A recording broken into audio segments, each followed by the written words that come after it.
नमस्कार, मैं हूं विवेक सिंह। महारिवीजन में आप सब लोगों का स्वागत है। तो बच्चों, सबसे इम्पॉर्टेंट चीज़ है कि आजकल हम लोग क्या कर रहे हैं, महारिवीजन फॉर जेईई मेन कर रहे हैं और इसमें हमें कुछ इन्फॉर्मेशन देनी है। सबसे पहले तो आज का टॉपिक है आपका मैथमेटिकल रीजनिंग, जो कि एक क्वेश्चन आप भी जानते हैं कि जेईई मेन में आता है और गारंटी देते हैं दोस्तों कि आप क्लास को लास्ट तक करिए। मैं आपको यकीन दिलाता हूं कि आप उसका क्वेश्चन ज़रूर सही करेंगे, चाहे आप कोई भी पेपर अटैम्प्ट करें। मैथमेटिकल रीजनिंग का क्वेश्चन आपसे सही होगा, भले कुछ हो ना हो, इसका क्वेश्चन तो आपका सही हो ही जाएगा।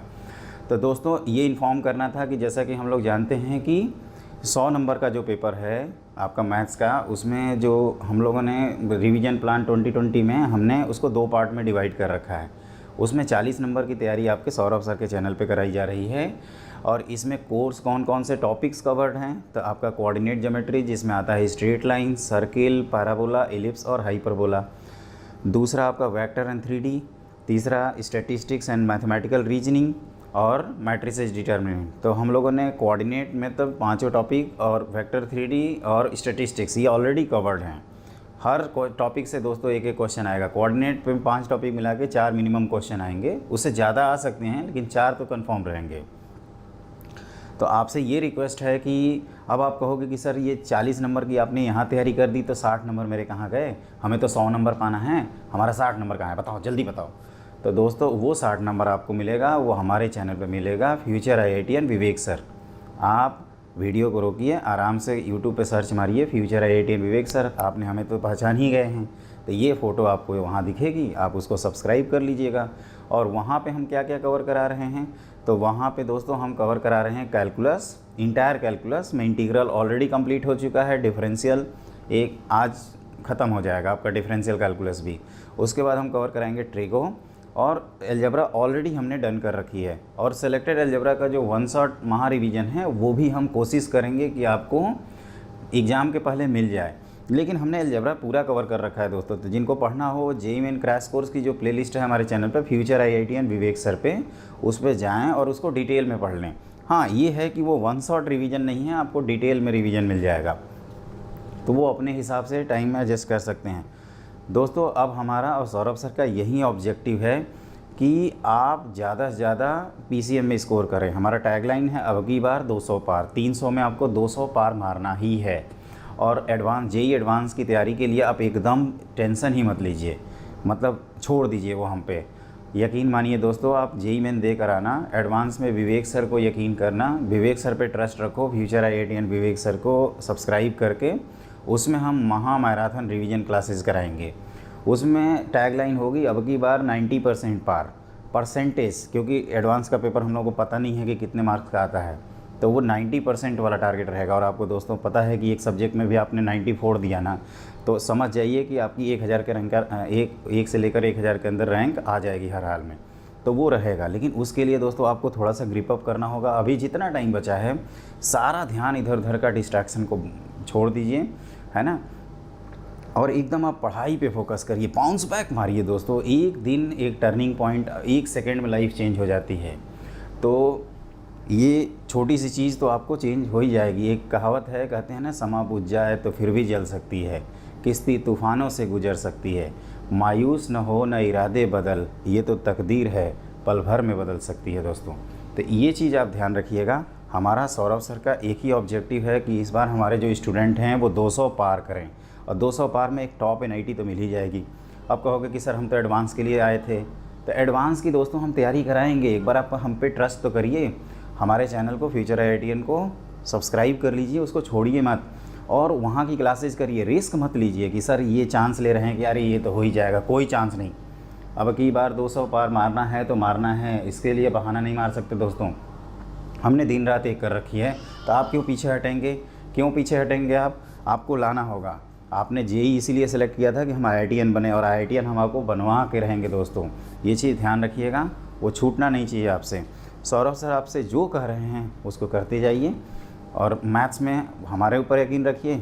केमिस्ट्री का जहाँ तक सवाल है, उसके लिए फिजिकल और इनऑर्गेनिक की आप NCERT पढ़ो जेईई मेन के लिए, और ऑर्गेनिक केमिस्ट्री जो है उसमें मैकेनिज्म और GOC आपको थोड़ा सा एडवांस पढ़ना पड़ेगा। और जो आपका बायो केमिस्ट्री है, जिसमें बायो मॉलिक्यूल, आपका इन्वायरमेंटल केमिस्ट्री, एवरीडे लाइफ जो आता है उसको आप एनसीईआरटी पे ही फोकस करना, क्योंकि वो एनसीईआरटी से ही क्वेश्चन देते हैं और वो बड़ा उलझाऊ होता है, स्टूडेंट करते नहीं है, इग्नोर कर देते हैं और वहीं से नंबर उठते हैं।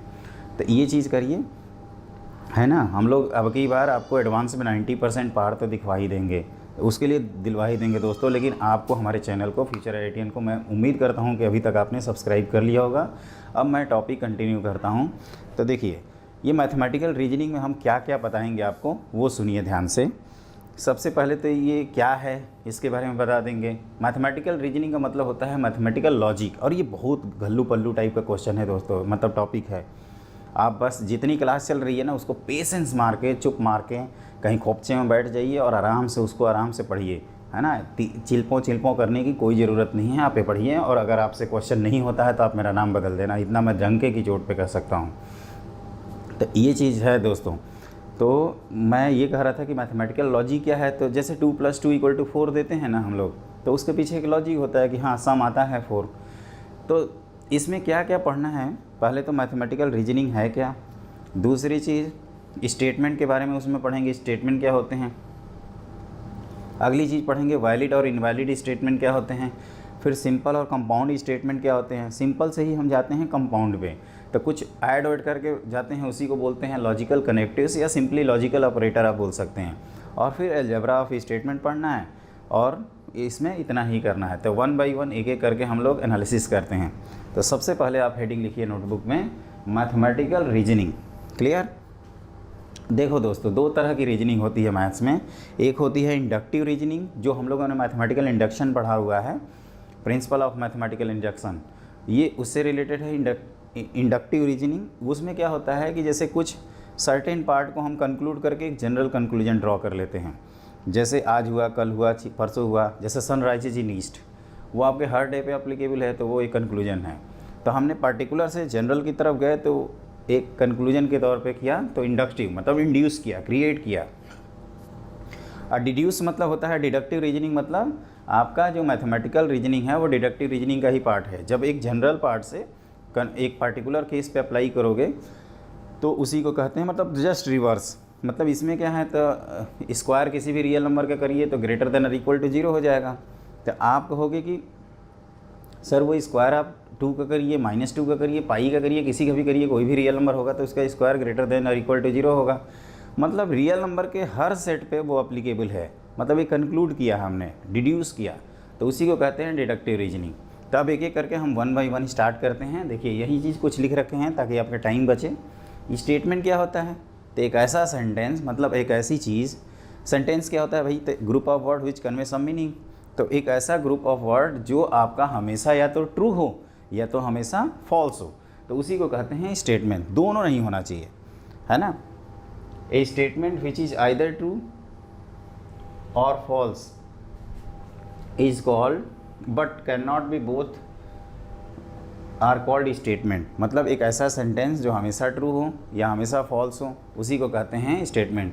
जो हमेशा ट्रू स्टेटमेंट होते हैं, जैसे मान लीजिए कोई स्टेटमेंट है तो उसकी 2 आउटपुट होगा, या तो वो ट्रू होगा या तो फॉल्स होगा। अगर वो ट्रू स्टेटमेंट है तो उसकी ट्रूथ वैल्यू को टी लिखते हैं, कैपिटल टी। बूलियन अलजेब्रा भी पढ़ेंगे दोस्तों इसमें सिंप्लीफिकेशन के लिए। तो ये कैपिटल टी मतलब क्या, कैपिटल टी का मतलब होता है दोस्तों इसकी ट्रूथ वैल्यू टी है। बूलियन अलजेब्रा के टर्म्स में टी को 1 कहते हैं। और अगर फॉल्स हो गया स्टेटमेंट तो उसको कहेंगे एफ। जैसे हम कुछ एग्जाम्पल से बताते हैं। देखिए, जैसे मान लीजिए कि आपको ये दिया है कि एक स्टेटमेंट है, स्टेटमेंट को नॉर्मली पी से डिनोट करते हैं, मैथमेटिकल स्टेटमेंट ही लिख देता हूँ। 2 + 2 = 4, तो ये हमारा ट्रू स्टेटमेंट है, तो टी लिख दिया। अब मान लीजिए एक दूसरा स्टेटमेंट है कि 15 इज़ डिविजिबल बाई 4। तो हम लोग को पता है कि 15 4 का मल्टीपल नहीं होता है, तो इसको क्या लिखेंगे, इसका ट्रूथ वैल्यू फॉल्स लिखेंगे।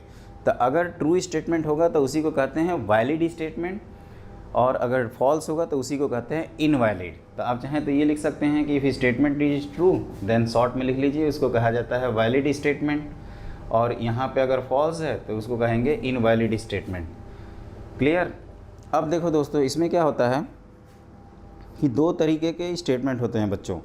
पहली चीज़ होती है कि सिंपल स्टेटमेंट क्या होता है? तो सिंपल स्टेटमेंट मतलब एक ऐसा स्टेटमेंट, और हाँ स्टेटमेंट किसको बोलेंगे तो वो तो हमने बता दिया, और कौन कौन सी चीज़ स्टेटमेंट नहीं हो सकती। तो जैसे वैसी चीज़ जो पर्सन टू पर्सन डिपेंड करे, प्रोनाउन पर डिपेंड करे, है ना, imperative sentence, interrogative sentence, place पे डिपेंड करे, ये सारी चीज़ें स्टेटमेंट में नहीं आएंगी, है ना, क्योंकि वो आपको पता ही नहीं है कि वो ट्रू है या फॉल्स है।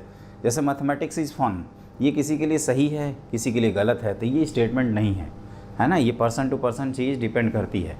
तो वो चीज़ ध्यान रखना। जैसे सेट थ्योरी में वेल कलेक्शन ऑफ ऑब्जेक्ट्स, तो हम लोग ये कंफर्म कर देते थे कि कोई ऑब्जेक्ट उस सेट का पार्ट है या नहीं है, उसी तरह से ये है। ये सिंपल भाई साहब क्या है? तो एक ऐसा स्टेटमेंट जो एकदम सिंपल हो, मतलब उसको पढ़ें और आप डिसीजन ले लें कि वो ट्रू है या फॉल्स है, उसी को कहते हैं सिंपल। मतलब एक statement whose truth value does not depend on other statement is known as simple statement. जैसे ये दोनों सिंपल स्टेटमेंट के एग्जाम्पल हैं। और जब दो या दो सिंपल स्टेटमेंट कंबाइन करके हम लोग जो नया स्टेटमेंट बनाते हैं उसी को कहते हैं कंपाउंड स्टेटमेंट। जैसे आप केमिस्ट्री में पढ़ते हो ना, एलिमेंट और कंपाउंड, उसी तरह का कुछ है। तो सिंपल स्टेटमेंट से ही आपने कंपाउंड स्टेटमेंट बनाया। तो जब दो सिंपल या दो से ज़्यादा सिंपल स्टेटमेंट ऐड कर रहे हो तो कुछ जोड़ने वाली चीज़ लाओगे, जिसको कनेक्टिव्स बोलते हैं। जोड़क मतलब जो युग्मक होता है ऐड करने वाला, कनेक्टिव्स कहिए या लॉजिकल ऑपरेटर, तो उसी को कहा जाता है लॉजिकल कनेक्टिव्स। ये हमारे सिलेबस में 5 हैं। यूनियन, जिसको कहते हैं डिसजंक्शन, इंटरसेक्शन, कंजंक्शन, आपका बाई कंडीशनल, कंडीशनल और निगेशन। तो इनके बारे में हम लोगों को दोस्तों एक एक करके 1 बाई 1 पढ़ना है। तो आप ये सब चाहें तो नोट कर सकते हैं। आप सुन भी लिए, हम क्वेश्चन कराएंगे तो आप उसको नोट करिएगा और इन्जॉय करिएगा। क्वेश्चंस करेंगे हम लोग और इतना कर लेंगे कि देखिएगा फोड़ फाड़ देंगे मैथमेटिकल रीजनिंग को। तो आप हमारे साथ बस बने रहिए और हम लोग अब बढ़ते हैं अगला पॉइंट। तो देखिए दोस्तों, जो आपको हम बता रहे थे कि सिंपल स्टेटमेंट क्या होता है, तो एक statement whose truth value does not, truth value मतलब या तो वो ट्रू होगा या तो फॉल्स होगा, साइमल्टेनियसली दोनों नहीं हो सकता। तो वैसे स्टेटमेंट जिसकी ट्रूथ वैल्यू किसी अदर स्टेटमेंट पर डिपेंड ना करे उसको क्या कहेंगे? सिंपल। जैसे √2 आपका इरेशनल है, √3 इरेशनल है, आपका 2 + 3 की वैल्यू 4 है ना। तो इस तरह का, ये हमने 2 + 3 7 लिखा है तो ये गलत है, तो ये फॉल्स हो जाएगा और ये क्या हो जाएगा? ट्रू। वही चीज़ लिखे हैं, statement whose truth value does not depends on the other statement. लेकिन अगर हम दो सिंपल स्टेटमेंट को ऐड करके आपका कंपाउंड जो स्टेटमेंट बनाते हैं उसी स्टेटमेंट का नाम है कंपाउंड स्टेटमेंट, और जो आपके जो सिंपल वाले हैं उनको बोलते हैं कंपोनेंट्स ऑफ कंपाउंड स्टेटमेंट। तो ये है आपका a statement is combination of 2 और more simple statement is called compound statement. Here simple statement are called components, या सब स्टेटमेंट कह सकते हो। कई सारी चीज़ें हैं। 35 is divisible by 5 and 35 is divisible by 7। अब ये जो एंड आया है ना, इसी को कहा जाता है लॉजिकल ऑपरेटर, जो सिंपल स्टेटमेंट को कंबाइन करके आपका कंपाउंड स्टेटमेंट में कन्वर्ट करता है। और वो कौन कौन, तो वही चीज़ हमने लिखा है, द वर्ड और phrase which combined simple statement to form compound statement. ये हैं 5। ये कौन कौन से हैं इनका दर्शन करिए और इसके बाद हम लोग उन्हीं के बारे में डिटेल में पढ़ेंगे। और दोस्तों सिर्फ और सिर्फ इस टॉपिक में मैं एक चीज़ याद करवाऊँगा आपसे, और वो क्या है? तो वो आपको एक ट्रूथ टेबल याद करना होगा, उसमें मैं आपको बता दूंगा। बस एक चीज़ याद करिएगा, बाकी सब हमारे ऊपर छोड़ दीजिए, क्लास के ऊपर छोड़ दीजिए। आप क्वेश्चन कर लेंगे और यकीन मानिए आपको लास्ट तक पढ़ना है। ये नहीं कि बीच में कूद कर फुदक गए, है ना, वो काम मत करना। अभी तक हमारे चैनल को आपने फ्यूचर 18 विवेक सर को सब्सक्राइब कर लिया होगा, ये उम्मीद में हम जी रहे हैं और उसी में उम्मीद में क्लास ले रहे हैं। तो आप हमारी उम्मीदों को ज़रूर मेंटेन रखेंगे।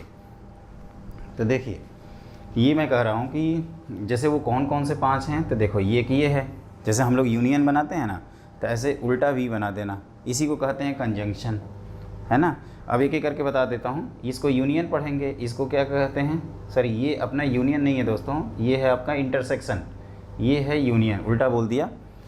ये इंटरसेक्शन जो होता है ना, इसको बोलते हैं कंजंक्शन। आप सिंपली इंटरसेक्शन बोलिए, अदरवाइज देख ही रहे हैं कन्फ्यूजन हो रहा है। और ये है भाई साहब अपना यूनियन, मतलब डिसजंक्शन। उसी तरह से एक ये एरो होती है, आपने देखा तो ज़रूर होगा, इफ़ पी देन क्यू, तो इफ़ देन एक्स को कहते हैं और इसका नाम है कंडीशनल। जब एरो दोनों तरफ हो जाए तो उसको कहते हैं बाई कंडीशनल। और एक ये होता है निगेशन, डिनायल, किसी स्टेटमेंट का लिखना, किसी स्टेटमेंट का नेगेटिव लिखना। मतलब अगर स्टेटमेंट की वैल्यू ट्रू है तो उसको ऐसे लिख देना जिससे उसकी वैल्यू क्या हो जाए? फॉल्स हो जाए।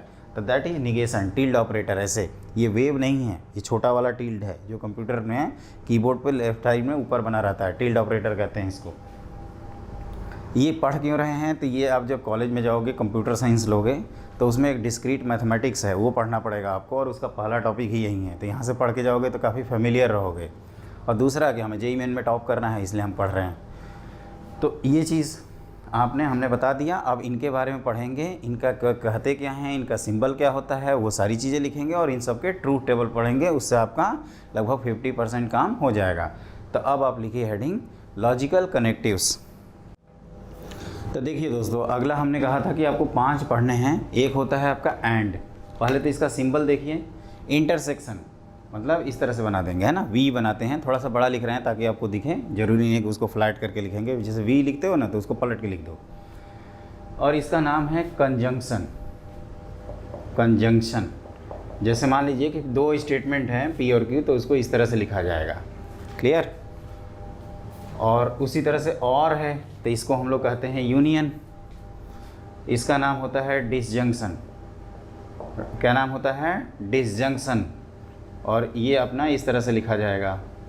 फिर एक है नॉट, जिसको मैं बता रहा था आपको, इसका सिंबल होता है इस तरह से, और इसको बोलते हैं निगेशन। ये स्टेटमेंट को मॉडिफाई करता है। इसमें 2 स्टेटमेंट रहना ज़रूरी नहीं है, लेकिन एक स्टेटमेंट को ये चेंज कर देगा। इस वजह से इसको हम लोग लॉजिकल कनेक्टिव्स कहते हैं। और ये क्या है? तो दोस्तों, इसका सिंबल होता है, इस तरह से बना सकते हो, या इसको चाहो तो 2 एरो बनाने में देख ही रहे हैं, टाइम लगेगा, तो इस तरह से बना दे सकते हैं। और इसको कहते हैं कंडीशनल। ये इम्पॉर्टेंट होता है, और देखा जाए तो यही सबसे ज़्यादा इम्पॉर्टेंट है। और इफ़ एंड ओनली इफ़, जिसको हम लोग बोलते हैं इम्प्लाइज एंड इम्प्लाइड बाई, तो ये एरो आप लिख सकते हैं, या सिंगल एरो भी बना सकते हैं। इफ़ एंड ओनली इफ़, यहाँ पे इस तरह से मतलब होता है। मैथ्स में, केमिस्ट्री में थोड़ा अलग मतलब होते हैं। ये रेजोनेंस के लिए यूज़ करते हैं, जब रेजोनेटिंग स्ट्रक्चर बनाते हैं तो, है ना। तो इसको क्या लिखेंगे? By conditional. By conditional. और यहाँ पे मैं कह रहा था कि जैसे नेगेटिव पी लिखना हो तो इस तरह से लिख देना। इफ़ पी देन क्यू को इस तरह से लिखेंगे, और P implies and implied by Q को इस तरह से लिखा जाएगा। तो हमें क्या करना है दोस्तों? इन सब के ट्रूथ टेबल याद रखने हैं। ये ट्रूथ टेबल क्या होता है? तो ट्रूथ टेबल मतलब सभी कनेक्शन, सभी जो आपके पॉसिबिलिटीज़ हैं, पी की वैल्यू ट्रू, क्यू की वैल्यू ट्रू, या पी की वैल्यू फॉल्स, ये जितने कॉम्बिनेशन हैं उसकी, इसके आउटपुट वैल्यूज़, उसी को कहते हैं ट्रूथ टेबल। और इनको आपको हमेशा याद रखना है। देखिए, एंड है, और है, नॉट है, ये तो आप लॉजिक गेट में भी पढ़ते हैं फिजिक्स में। उसके बाद 2 और हैं, और ये हम लोग मैथ में बहुत ज़्यादा यूज़ करते हैं। If P then Q, if P then Q ऐसे करके। और इफ़ एंड ओनली इफ़, जिसको IFF कहा जाता है। इफ़ एंड ओनली इफ़, मतलब if P then Q and if Q then P, दोनों साइमल्टेनियसली। तो ये डबल एरो इसको बोलेंगे, इसको single arrow conditional, biconditional, आपका इंटरसेक्शन, यूनियन और निगेशन। क्लियर। तो अब आप हेडिंग लिखिए ट्रूथ टेबल, और उसी को आपको दोस्तों याद रखना है। आपको एकदम, कहते हैं ना, एकदम जज्बा दिखाना है, जज्बा, तभी हो पाएगा कुछ। तो अगली हेडिंग आप लिखिए ट्रूथ टेबल, और उसी में हम आपको एक चीज़ केवल मेमोराइज कहेंगे कि कर लीजिएगा, दिमाग मत लगाइए। अभी जेईई मेन क्रॉस करते हैं, उसके बाद देखा जाएगा। वैसे उसका एक्सप्लेनेशन भी होता है, लेकिन मैं कहूँगा उसको मेमोराइज ही कर लेना। तो लिखिए ट्रूथ टेबल। तो ट्रूथ टेबल में दोस्तों क्या है कि हम जैसे बता रहे थे कि जो सिंपल स्टेटमेंट हैं वो ट्रू हों, फॉल्स हों, या कोई भी जितने कॉम्बिनेशन होते हैं उनके लिए जो फाइनल कंपाउंड स्टेटमेंट की जो ट्रूथ वैल्यू होती है, उसी को लिखना होता है ट्रूथ टेबल। और हमें यहाँ पे 5 ट्रूथ टेबल याद रखने हैं। पहला ट्रूथ टेबल एक एक करके याद रखते हैं। जैसे पहले आया था कंजंक्शन, जिसको हम लोग क्या बोल रहे थे? आपका एंड। ये लिखते जाइएगा, उससे समझ में आ जाएगा। तो देखिए दोस्तों, ये आपका पी स्टेटमेंट है, ये क्यू है, और ये पी इंटरसेक्शन क्यू है। हमने कंजंक्शन के लिए बना रहे हैं। क्लियर। अब पी के 2 पॉसिबिलिटी ट्रू और फॉल्स, इसकी 2 पॉसिबिलिटी, तो टोटल पॉसिबिलिटी हो जाएगी 2 दूना 4। तो ये हो जाता है। अगर सब स्टेटमेंट n होते हैं तो ये लॉजिक लिखते हैं, ये जो रो बनाएंगे वो 2 की पावर n बनाएंगे। तो जैसे 2 हैं तो 2 की पावर 2 विच इज़ 4। तो इस तरह से आप 4 कॉम्बिनेशन बना लीजिए, दोनों फॉल्स हो सकते हैं। f को लॉजिक गेट में हम लोग लॉजिक जो पढ़ते हैं बूलियन अलजेब्रा, तो f मतलब 0, और जो t है उसको कहते हैं 1। तो जैसे 0 0 0 1 1 0 1 1, तो उसी चीज़ को मैं ऐसे लिख रहा हूँ ft tf एंड tt। तो देखिए, इसको आप सेट थ्योरी से भी रिलेट कर सकते हैं। जैसे हमें पता है दोस्तों कि अगर कोई एलिमेंट दोनों सेट में प्रेजेंट होता है तो वो यूनियन में आता है। इसको ऐसे कैसे रिलेट करेंगे? तो अगर कोई 2 स्टेटमेंट ट्रू हैं तो उनका यूनियन कर रहे हैं, हम लोग इंटरसेक्शन पढ़ रहे हैं, तो जैसे हम लोग पढ़े हैं ना कि ए इंटरसेक्शन बी कब आएगा, जब एलिमेंट दोनों में प्रेजेंट हो। यहाँ प्रेजेंट को आप ट्रू कह सकते हैं, एब्सेंट को फॉल्स कह सकते हैं। तो यहाँ पे सिर्फ और सिर्फ एक केस में ये चीज़ ट्रू आती है, इस केस में बाकी सब जगह क्या आ जाएगा, ये इंटरसेक्शन की वैल्यू फॉल्स। इंटरसेक्शन आप पढ़िए, सबसे वो फैमिलियर हैं आप उससे।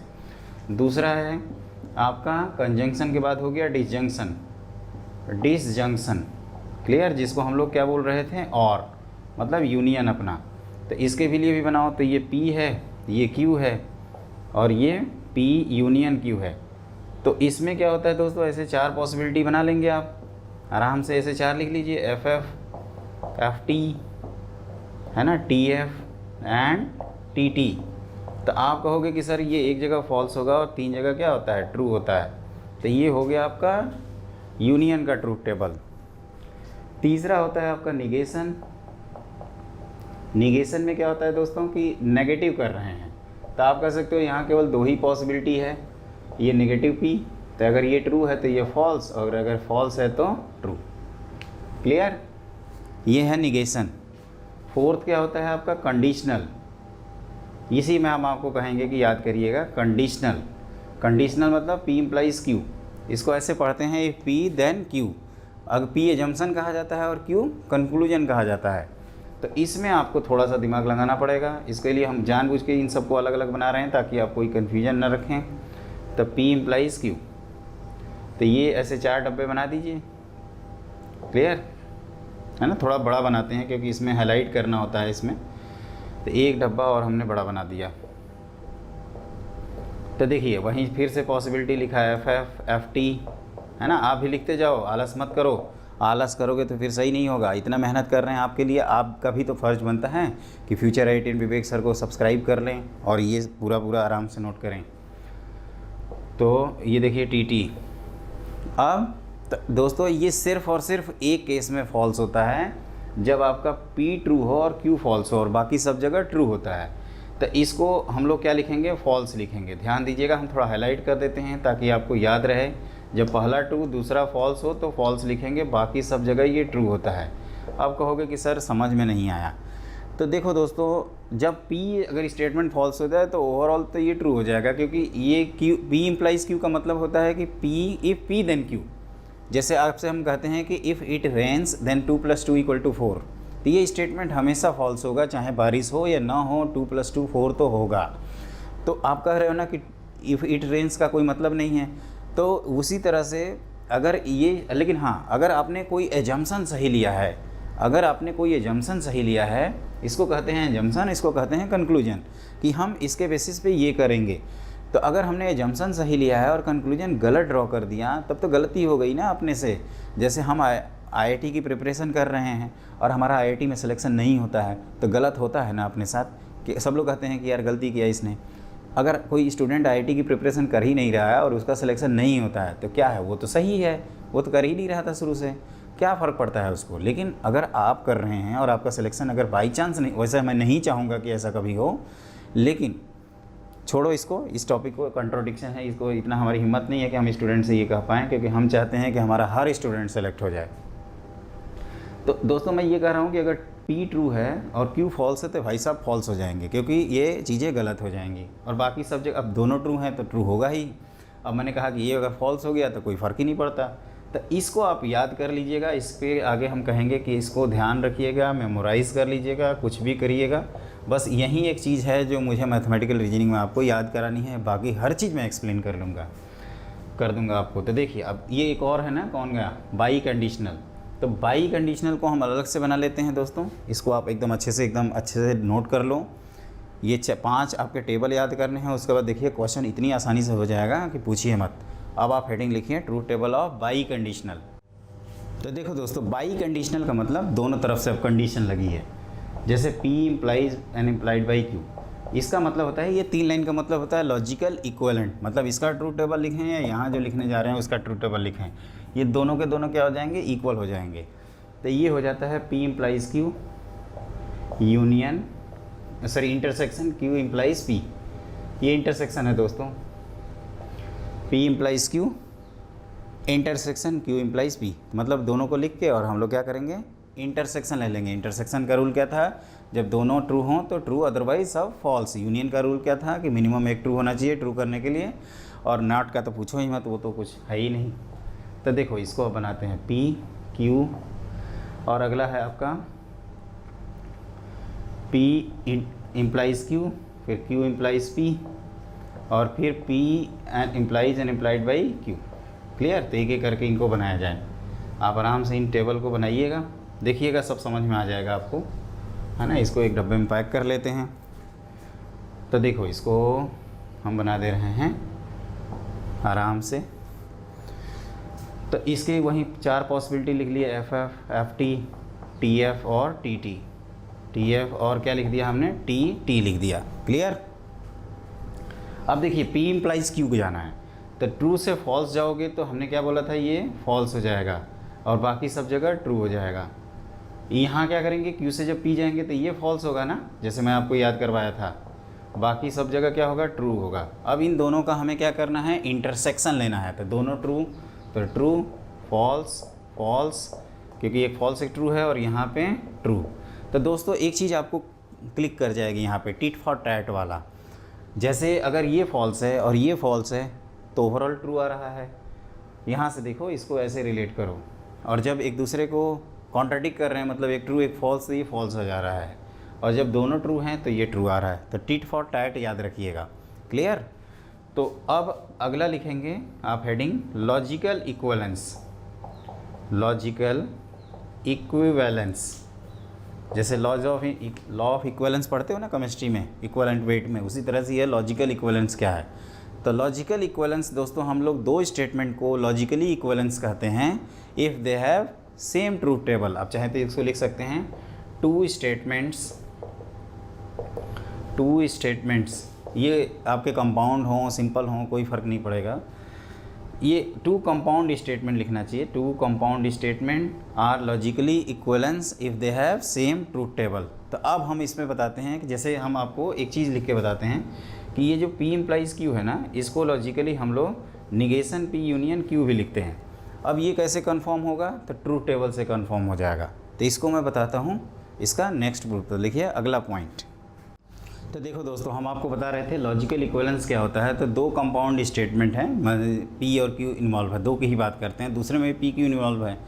अगर उन दोनों की सेम ट्रूथ वैल्यू आती है for all combination of P and Q, तो उन दोनों को लॉजिकली इक्विवेलेंट कहेंगे। और उस केस में हम लोग क्या लिखते हैं कि S1 is logically equivalent to S2, इस तरह से लिखा जाता है। ये लॉजिकली इक्वल पढ़ते हैं, इसको ध्यान रखिएगा। दिस इज लॉजिकली इक्वल, या सिंपली इक्वल कह सकते हो आप, लॉजिकली इक्विवेलेंस या सिंपली इक्विवेलेंस, ऐसे ही बोल सकते हैं। तो जैसे मैं आपको सिखा रहा था कि P नोट करके लिखिएगा और इसको याद रखिएगा, that is very very important point, कि P इम्प्लाइज Q को हम लोग लिखते हैं निगेशन P यूनियन Q। अब ये कैसे प्रूफ होगा, तो इसको ट्रूथ टेबल से करेंगे। प्रूफ करने के दोस्तों 3 मेथड होंगे हमेशा, हर क्वेश्चन को सॉल्व करने का 3 मेथड। पहला ट्रूथ टेबल, जो सबसे आसान होता है, टाइम लगता है लेकिन इतना टाइम नहीं लगेगा, आपका 1 मिनट के अंदर वो क्वेश्चन हो भी जाएगा और गलती नहीं होती है। दूसरा बूलियन अलजेब्रा, थोड़ा सा फास्ट है, इसमें हम आपको बताएंगे लॉजिक क्या होते हैं, पहले कुछ फार्मूले आपको सेट थ्योरी से रिलेट करने होंगे। तीसरा है सेट थ्योरी से कर सकते हैं सिंप्लीफिकेशन के बेसिस पे। तो मैं कह रहा था कि ये सेम कैसे हुआ, तो उसके लिए आपको P बनाना होगा, Q बनाना होगा, P इम्प्लाइज Q बनाना होगा। फिर कहोगे कि निगेशन P के लिए आप निगेशन P का कॉलम क्रिएट करिए और फिर निगेशन P यूनियन Q कर दीजिए। याद रखना यूनियन है बीच में। तो ये 4 पॉसिबिलिटी अगेन लिख दिया, FF, FT, TF और TT, है ना। इनका ऑर्डर आप फिक्स कर सकते हैं, एक ऑर्डर में लिखेगा। मैं जैसे लिखता हूँ 0001 1011, तो ये हो जाएगा TF और अगला है आपका TT। क्लियर। तो अब क्या होता है इसमें, देखते जाना एक एक करके।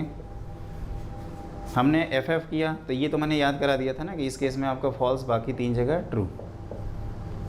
अब आप ध्यान दो, नेगेटिव P क्या हो जाएगा, तो इन दोनों को फ्लिप कर देंगे, जैसे ये फॉल्स का ट्रू और ट्रू का फॉल्स।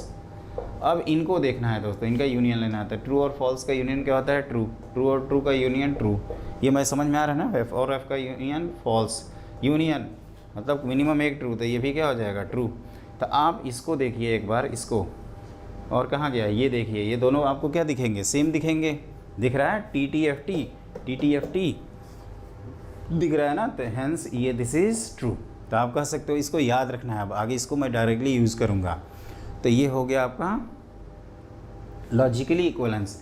इसमें अगला टॉपिक लिखिए आप लोग, डिमॉर्गन्स लॉ, जो हम लोग सेट थ्योरी में पढ़ते हैं। डिमॉर्गन्स लॉ सेट थ्योरी में क्या होता है, यहाँ पे दोस्तों कॉम्प्लीमेंट को निगेशन कहा जाता है। जैसे सेट थ्योरी वाला लिखें तो ए यूनियन बी का जो होल कॉम्प्लीमेंट होता है, this is A complement intersection B complement. और ए यूनियन बी की जगह ए इंटरसेक्शन अगर बी हो जाए होल कॉम्प्लीमेंट, तो इसको लिखते हैं A complement union B complement, this is set theory.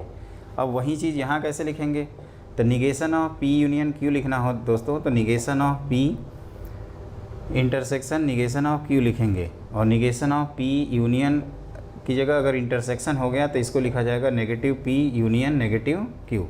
तो ये पहला है। और दूसरा, इसी को भी डिमॉर्गन्स लॉ ही बोलते हैं। इसको लिखने के कई सारे तरीके होते हैं, एक बार ध्यान से देखिए। जैसे ये हम लोगों को पता है ना, तो इसी चीज़ को यहाँ लिखिए। कॉम्प्लीमेंट की जगह क्या बताया, निगेशन लगाना। उसके बाद क्या बताया, ए कॉम्प्लीमेंट की जगह निगेशन पी, इंटरसेक्शन की जगह ये वाला साइन, बस साइन चेंज हुआ है ना। आप पढ़िए इंटरसेक्शन ही, कोई दिक्कत नहीं है। और ये बी कॉम्प्लीमेंट, यहाँ पे negation of P intersection Q, negation P union negation Q. तो इनके भी ट्रूथ टेबल बनाओगे ना, इसका और इसका, तो वो सेम आएगा। तो इनको भी लॉजिकली इक्वलेंसी बोला जाता है। ये कब आता है, जब हमें किसी कंपाउंड स्टेटमेंट का नेगेटिव लिखना होता है। ठीक है, तो अभी तक हमने आपको बताया कि पी इम्प्लाइज क्यू को आप नेगेटिव पी यूनियन क्यू लिखोगे। ये हमेशा आपको याद रखना है, क्योंकि ये लॉजिकली इक्वलेंट है। और डिमॉर्गन्स लॉ को आपको याद रखना है। अब आप लिखिए अगला पॉइंट। तो देखो दोस्तों, हमने 2 पॉइंट लिखे हैं, इसको ध्यान से सुनना। एक है टोटोलॉजी। टोटोलॉजी मतलब ऑलवेज ट्रू स्टेटमेंट, नाम से ही क्लियर है। टोटोलॉजी है, टी आया है, ट्रू, ऐसे याद कर सकते हैं। जो स्टेटमेंट हमेशा ट्रू होते हैं, चाहे उनके कंपोनेंट स्टेटमेंट ट्रू हो या फॉल्स हो, उसको टोटोलॉजी कहते हैं। उसकी ट्रूथ वैल्यू हमेशा ट्रू आती है और इसको स्मॉल टी से डिनोट करते हैं। अब जैसे एग्जांपल देना है तो आपका पी के स्टेटमेंट है, एक निगेशन पी है, और एक आप कर दीजिए P union negation P. Clear, इसके 2 ही पॉसिबिलिटी बन सकती हैं। आप कहोगे कि या तो सर ये फॉल्स होगा या तो ट्रू होगा, तो ये ट्रू ये फॉल्स, इन दोनों का यूनियन लोगे तो क्या आएगा, हमेशा आपका ट्रू आएगा। चाहे पी आपका ट्रू हो या फॉल्स हो, पी यूनियन निगेशन पी हमेशा क्या आएगा, ट्रू आएगा। कॉन्ट्रडिक्शन या फैलेसी कहते हैं, एक जेई मेन की नया भाषा स्टार्ट किया है इन्होंने, फैलेसी। फैलेसी मतलब हमेशा फॉल्स, कॉन्ट्रडिक्शन मतलब गड़बड़, फॉल्स, है ना। जैसे हम लोग कुछ एज्यूम करते हैं और आगे जाके गलत हो जाता है, क्या कहते हैं, कॉन्ट्रडिक्शन मतलब गलत हो गया, वही चीज़ है, उससे आप रिलेट कर सकते हैं। और इसका एग्जांपल देना हो दोस्तों तो वैसे ही दे दीजिए, पी लिखा, निगेशन पी लिखा, ये पी है ना, स्टाइलिश पी नहीं लिखेंगे इसको। और ये पी इंटरसेक्शन निगेशन पी करते हैं, यहाँ यूनियन लिया था, अब यहाँ इंटरसेक्शन, तो एफ और टी, यहाँ पे टी लिखेंगे तो एफ, और दोनों का इंटरसेक्शन क्या आ जाएगा, एफ एफ। तो कह सकते हो दिस इज़ ऑलवेज कॉन्ट्रडिक्शन, और इसकी ट्रूथ वैल्यू को एफ लिखा जाता है और इसको डिनोट करते हैं स्मॉल सी से। एक चीज़ ध्यान रखिएगा, अगर आप टोटोलॉजी का नेगेशन लिखोगे तो कॉन्ट्रडिक्शन आएगा, मतलब इसको अगर चेंज करें तो एफ एफ आ जाएगा, इसको चेंज करेंगे तो टी टी आ जाएगा। तो आप ये लिख सकते हैं कि हमेशा जो टोटोलॉजी होता है उसका जो निगेशन होता है वो सी आता है, और कॉन्ट्रडिक्शन का जो निगेशन होता है वो टी आता है। ये आप पॉइंट करके नोट कर सकते हैं। क्लियर, तो ये हो गया टोटोलॉजी एंड कॉन्ट्रडिक्शन। अब इसमें दोस्तों आता है बच्चों की, एक होता है आपका अलजेब्रा ऑफ स्टेटमेंट, वो सेट थ्योरी से आप रिलेट करिएगा, और उसके बाद कुछ लॉ हैं, फिर ये टॉपिक ख़त्म हो जाएगा। तो लिखिए नेक्स्ट पॉइंट। तो देखो दोस्तों, अलजेब्रा ऑफ स्टेटमेंट में नाम को आपको याद नहीं रखना, आपको रिजल्ट याद रखना है। ये सारी चीज़ें हम लोग सेट थ्योरी से कनेक्ट करके लिख सकते हैं। जैसे आइडेम्पोटेंट लॉ, अगर मान लीजिए ए और बी 2 सेट हैं और ए यूनियन ए कहते हैं, तो क्या लिखते हैं हम लोग, ए लिखते हैं, मतलब यहाँ भी पी हो जाएगा। और ए सेट का ए सेट के साथ इंटरसेक्शन क्या होता है, ए ही होता है। यहाँ पे कम्यूटेटिव लॉ मतलब ऑर्डर एक्सचेंज हो सकता है, तो ये फटाफट आप लिख दीजिए, और ये क्या हो जाएगा, क्यू यूनियन पी हो जाएगा, है ना। एसोसिएटिव लॉ में ब्रैकेट शिफ्टिंग करते हैं, मतलब ब्रैकेट पहले इस पे लगाया था, इसको इधर शिफ्ट कर सकते हैं। तो ये यूनियन और इंटरसेक्शन आपके एसोसिएटिव लॉ फॉलो करते हैं, मतलब इसको ऐसे लिखा जा सकता है और इसको इस तरह से भी लिखा जा सकता है। क्लियर। इसमें अगला होता है डिस्ट्रीब्यूटिव लॉ, जैसे P multiplied by Q plus R लिखते हैं तो P Q plus B R, तो उसी तरह से यहाँ लिखेंगे P इंटरसेक्शन Q, फिर निगेशन P इंटरसेक्शन R। उसी तरह से यहाँ पे P, ये Q है दोस्तों, ये Q लिखना है, तो P union Q intersection P union R, इस तरह से। तो इसी को कहते हैं कि intersection is distributed over union and union is distributed over intersection. और ये तो मैंने बता ही दिया था, इसको फटाफट आपको लिख लीजिए और ये आपको ऐसे हो जाएगा। ये क्या है, तो 2 बार लिखोगे तो कहोगे कि वहीं पहुँचेंगे।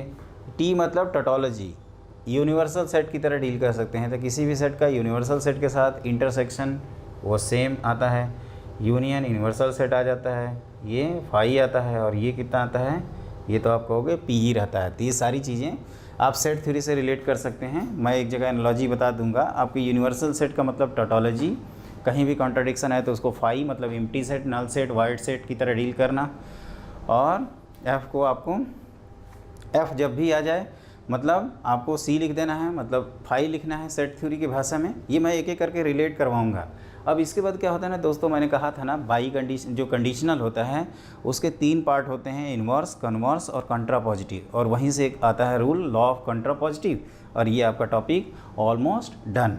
तो लिखिए अगला रूल, नेक्स्ट पॉइंट।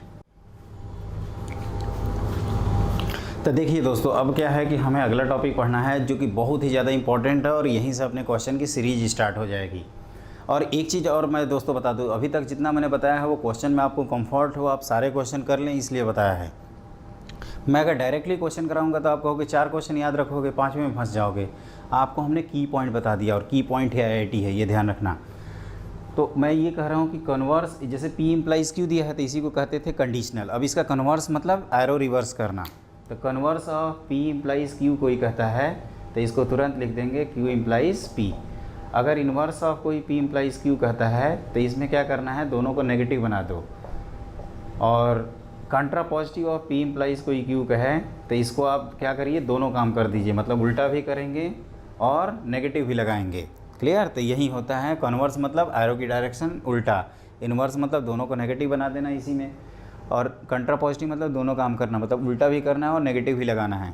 तो एक दोस्तों होता है इसमें law of कंट्रा positive, law of कंट्रा positive, और कंट्रा पॉजिटिव ही सबसे ज़्यादा पूछा जाता है, पॉजिटिव। तो अब देखो ये क्या है, तो इसको कहते हैं बेसिकली कि जो अपना P इम्प्लाइज Q है ना, this is logically equivalent to negation Q implies negation P। मतलब मैं ये कह रहा हूँ कि दोनों ये आपस में इक्वल होते हैं और सिमिलर लॉजिक से ये दोनों आपस में इक्वल है, ये लॉजिकली इक्वल हैं। अब इस बात को हमें समझना है, लॉजिकली इक्वल। क्लियर? अब ये कहोगे कि कैसे समझ में आएगा, तो देखिए इसका प्रूफ एक तो है कि ट्रूथ टेबल बना सकते हैं और दूसरा आप इसको दूसरे तरीके से भी कर सकते हैं। जैसे P इम्प्लाइज Q है तो इसको हमने क्या बताया था, negation P union Q। Clear? ये तो हमने बता ही दिया है। अब कहोगे कि negation Q implies negation P है तो आप पहले वाले का नेगेटिव करिए और यूनियन सेकंड वाला कर दीजिए। यही ना रूल पढ़ रहे हैं यहाँ पे, पहले वाले का नेगेटिव यूनियन सेकंड, तो उसी तरह से यहाँ पहले वाले का नेगेटिव यूनियन सेकंड। अभी हम लोग पढ़ के आए हैं कम्यूटेटिव लॉ, तो ये कहोगे कि यहीं आ जाएगा और ये कहोगे कि सर ये तो ये आ गया। तो जिस लॉजिक से इनको हमने आपस में इक्वल किया दोस्तों, उसी लॉजिक से आप यहाँ पे भी कह सकते हो कि आपस में इक्वल हैं। तो ये होता है आपका लॉ ऑफ कंट्रा पॉजिटिव। क्या होता है बताइए, जल्दी बताइए, जल्दी बताओ क्या होता है लॉ ऑफ कंट्रा पॉजिटिव। भूलोगे तो नहीं ना, प्रॉमिस करो। हमारे चैनल फ्यूचर आईआईटीएन को विवेक सर को सब्सक्राइब कर लिया है ना, पक्का? नहीं किया है दोस्तों तो प्लीज़ सब्सक्राइब कर लो। और आपके भले के लिए कह रहे हैं, अब की बार जे एडवांस में 90% पार मैथ में मेरी गारंटी है। आप एक बार यकीन तो करिए हमारे ऊपर दोस्त, फिर मैं दिलाता हूँ आपको नंबर। तो ये हो गया आपका क्लियर। अब देखो इसमें क्या होता है, एक हेडिंग और लिख लीजिए, निगेशन ऑफ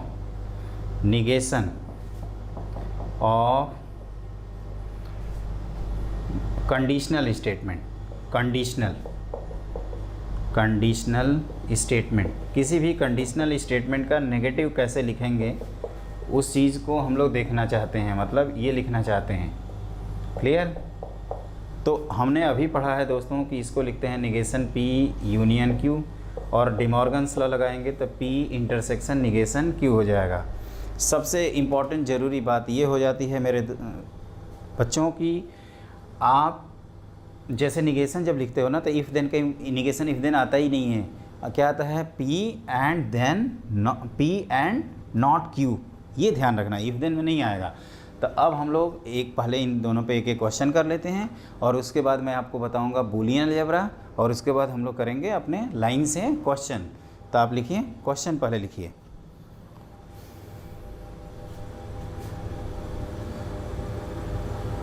ये आप लोगों को क्लियर हो गया ना कि negative of P implies Q का नेगेटिव क्या लिखते हैं। P फिर से मैं बताता हूँ क्योंकि ये बहुत बार पूछा जाएगा दोस्तों। P इम्प्लाइज Q का नेगेटिव होता है P इंटरसेक्शन नेगेटिव Q, मतलब पहले को एज सच लिखेंगे, इंटरसेक्शन नेगेटिव Q लिखेंगे। ये चीज़ ऐसे माइंड में सेट कर लो। और ये क्या है, कन्वर्स, इन्वर्स और कंट्रापॉजिटिव। लॉ ऑफ कंट्रापॉजिटिव ध्यान रखना कि ये दोनों सेम होता है। कहता है कि ये लिख देगा, कहेगा कंट्रापॉजिटिव लिखो, तो क्या करेंगे एरोडा इफ़ P देन Q का इफ़ कंट्रापॉजिटिव क्या होगा, if not Q then not P करके, और P इम्प्लाइज Q का नेगेटिव क्या होगा, तो P एंड नॉट Q करके होगा। तो ये बात को आपको स्टेटमेंट में दिखना है। और एक चीज़ ध्यान रखिएगा, स्टेटमेंट लिखा जाए या प्रपोजिशन बोला जाता है, कुछ भी बोला जाए मतलब एक ही है, ठीक है ना। कभी कभी स्टूडेंट को इधर उधर टहलाने के लिए लोग क्या करते हैं, प्रपोजिशन यूज करते हैं, तो उससे आप कंफ्यूज मत होना, वो स्टेटमेंट के बारे में ही बात कर रहा है। तो अब हम लोग लिखते हैं क्वेश्चन। तो देखिए दोस्तों ध्यान से, हमने क्वेश्चन लिख रखा है the negation of the statement. ये सब जेईई मेन के ही क्वेश्चन हैं जो पहले पूछे जा चुके हैं, और ऐसे ही क्वेश्चन आपके एक्सपेक्टेड हैं जो जेईई मेन में आएंगे एनडीए के पेपर में। तो the negation of the statement if I become a teacher then I will open a school, क्या है, तो यहाँ पे दो स्टेटमेंट है, P implies Q। If I will become a teacher then I will open a school, तो इसका negative लिखना है। तो हम लोग जानते हैं कि P इंटरसेक्शन नेगेटिव Q, मतलब मैं टीचर बनूंगा भी और स्कूल खोलूंगा भी नहीं। तो मैं अपने साथ, मैं अगर स्टेटमेंट दूं तो इसका नेगेटिव यही होगा ना कि मैं बन भी गया और स्कूल भी नहीं खोला, तभी कहोगे कि हम गलत हैं। अदरवाइज मैं टीचर बनूंगा ही नहीं तो आप दोष नहीं दे सकते। क्लियर, तो ये चीज़ है। तो अब आप देखिए, if I become a teacher and I will not open a school is the answer. I will open a school, तो I will not open the school, I will become a teacher. तो ये neither nor वाले तो question पहले से ही गलत हो गए। अब ये नॉट बिकम ए टीचर, तो कौन सा ऑप्शन सही है, तो आप कहोगे आंसर नंबर C है। क्लियर। अब यहाँ देखते हैं, कंट्रापॉजिटिव लिखना है। If two numbers are not equal then their squares are not equal. तो इसका कंट्रापॉजिटिव क्या होगा, इसके भी ऑप्शन थे लेकिन लेंदी हो इसलिए हम ऑप्शन नहीं लिखे, हम सीधे आंसर ही बता देते हैं। तो क्या बताया था जी, कंट्रापॉजिटिव P इम्प्लाइज Q का negative Q implies negative Q। तो पहले इसको लिखा जाए, तो इफ़ ऐसे लिखिए, इफ़ क्या लिखोगे, द स्क्वायर्स ऑफ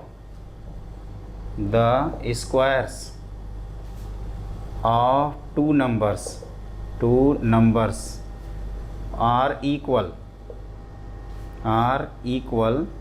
देन, क्या लिखेंगे यहाँ पे, then the numbers are equal, then the numbers are क्या लिखेंगे, इक्वल। इस बात को आपको ध्यान रखना है। एक बार आंसर चेक कर लेते हैं। If the squares of two numbers are equal then the numbers are equal, क्या मैंने सही लिखा है? ये इसमें थोड़ा सा ग्रामेटिकल एरर है। आप जैसे 4 ऑप्शन दिया जाएगा तो आप तो कर ही लोगे, लेकिन यहाँ पे थोड़ा बहुत हो सकता है। तो बस आपको ये ध्यान रखना है कि इसको नोट करना है, इसको नोट करना है और पलट देना है। तो यहाँ पे 2 नंबर्स का जिक्र पहले ही आ गया है, तो अब यहाँ लिखेंगे if the squares of 2 numbers are equal then the numbers are equal, इस तरह से लिख दिया जाएगा, then the numbers are equal, that is the correct answer. तो ये हो गया निगेशन और ये हो गया कंट्रा पॉजिटिव। क्लियर। अब हम लोग पढ़ते हैं अपना इम्पॉर्टेंट सेक्शन और वो है आपका बूलियन अलजेब्रा। तो लिखिए नेक्स्ट टॉपिक बूलियन अलजेब्रा। तो देखिए दोस्तों, अब हम लोगों को पढ़ना है बूलियन अलजेब्रा। इसमें आगे बढ़ने से पहले हमने कुछ चीज़ें लिखी हैं, पहले ध्यान से समझिएगा। जैसे कि हम आपको बता रहे थे कि जब स्टेटमेंट ट्रू होता है तो उसकी ट्रूथ वैल्यू को T लिखते हैं और बूलियन की भाषा में उस चीज़ को कहा जाता है आपका 1, और अगर स्टेटमेंट फॉल्स होता है तो उसको लिखते हैं F और बूलियन की भाषा में उसको लिखा जाएगा 0। तो ये चीज़ ध्यान रखिएगा कि जैसे ये पहले कुछ एनालॉजी है जिसको आपको समझना होगा कि टोटोलॉजी जो T लिखते हैं बूलियन में इसको कहा जाता है 1, और यूनिवर्सल सेट में अगर कोई हमेशा चीज़ ट्रू हो तो इसको कहते हैं यूनिवर्सल सेट, सेट थ्योरी की भाषा में। फॉल्स को लिखेंगे 0 और यहाँ पे हो जाएगा ये 5। क्लियर। अब स्टेटमेंट को आप कैपिटल ABC से डिनोट कर सकते हैं या PQRS से डिनोट कर सकते हैं, ये टोटली आपकी चॉइस है। नॉर्मली हम PQRS से ही डिनोट करते हैं। तो इन सबके रिजल्ट्स लिखने हैं और क्या करना है, एक चीज़ और, जैसे प्लस जो है इसको यूनियन की तरह डील करना है।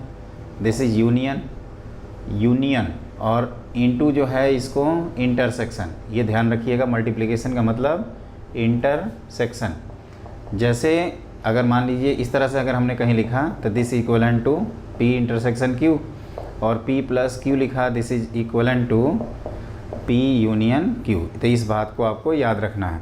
तो देखो जैसे हम लोगों को मालूम है कि A यूनियन B की वैल्यू B यूनियन A के इक्वल होती है, तो ये आपका हो जाएगा B plus A। Clear? A किसी सेट में अगर आप यूनिवर्सल सेट का यूनियन लेते हैं तो वो हमेशा क्या आ जाता है, यूनिवर्सल सेट आ जाता है। किसी सेट में अगर फाई का यूनियन लेते हैं तो उस सेट पे कोई फ़र्क नहीं पड़ता है। A यूनियन A कितना होता है, A। नॉर्मली स्टूडेंट यहाँ पर 2A लिख देते हैं, लेकिन ये बूलियन अलजेब्रा है, A प्लस A की वैल्यू A होगी और A इंटू A भी आपका A होगा। A प्लस A कॉम्प्लीमेंट कहेंगे तो A का यूनियन अगर A कॉम्प्लीमेंट के साथ लिया जाए तो पूरा यूनिवर्सल सेट मिल जाता है, तो यहाँ लिख देंगे 1 और ये हो जाएगा 0। और ये होता है दोस्तों, इसको ऐसे लिख सकते हो 1 प्लस B, और 1 प्लस B इज़ 1, तो ये A आ जाएगा। और इसको आप लिख सकते हैं A टाइम्स 1 प्लस B, और इस A कॉम्प्लीमेंट को आप 1 माइनस A लिख सकते हैं क्योंकि A प्लस A कॉम्प्लीमेंट है आपका। तो ये आप देखोगे तो ये फाइनली आ जाएगा A प्लस B के इक्वल। इन दोनों को हम लोग एब्जॉर्प्शन लॉ कहते हैं, क्योंकि चीज़ें एब्जॉर्ब की गई हैं। मैं यहाँ लिख देता हूँ, और आपको थोड़ा दिक्कत हो रही होगी कि कितना जल्दी जल्दी ये फटाफट कर रहे हैं, तो आपको भी ध्यान से दोस्तों समझना है। ध्यान से देखो बच्चों क्या कर रहा हूँ मैं। जैसे ये सारी चीज़ें तो ऑब्वियस हैं, ये लास्ट वाले को बता रहा हूँ, पॉइंट नंबर 8। तो आप क्या करिए, 2 सेट बना लीजिए, इससे तो आप फेमिलियर होंगे। एक A सेट बनाया, दूसरा क्या बनाया, B सेट। ये हमने बनाया A, ये B। A मतलब A के बारे में बात कर रहे हैं। ये कौन है, AB का मतलब कि A इंटरसेक्शन B। तो ये बताओ दोनों का यूनियन कितना आएगा, तो आप कहोगे सर ये पूरा सेट ही तो है ये चीज़। तो यही चीज़ हमने लिखा है, A plus AB equal to, उसी को दिखाया है A के इक्वल। और 9th नंबर पॉइंट क्या है, इसको भी देख लेते हैं। तो अलग से डायग्राम बनाएंगे। ये फिर से बनाया A और फिर से बनाया B। ध्यान दीजिएगा हम कैसे कर रहे हैं इसको, ये इंपॉर्टेंट है, एक बार समझ में आ जाएगा। तो A मतलब A का, ये क्या है, ध्यान से देखो तो only B, A complement B है ना, तो इसको ओनली B कहते हैं। तो ये B आपका हो जाएगा। तो ये क्या हमने कर दिया, पूरा पूरा A प्लस B ही तो किया है, और उसी तरह से आ जाता है A यूनियन B। क्लियर? और यहाँ पे A, तो इसको कहते हैं absorption law. A plus A complement B ने A कॉम्प्लीमेंट को ऑब्जर्व कर लिया, और A प्लस AB ने पूरा पूरा AB को ही ऑब्जर्व कर लिया, इसीलिए इसको कहा जाता है एब्जॉर्प्शन लॉ। तो इन सारी चीज़ों को आप ध्यान रखिएगा।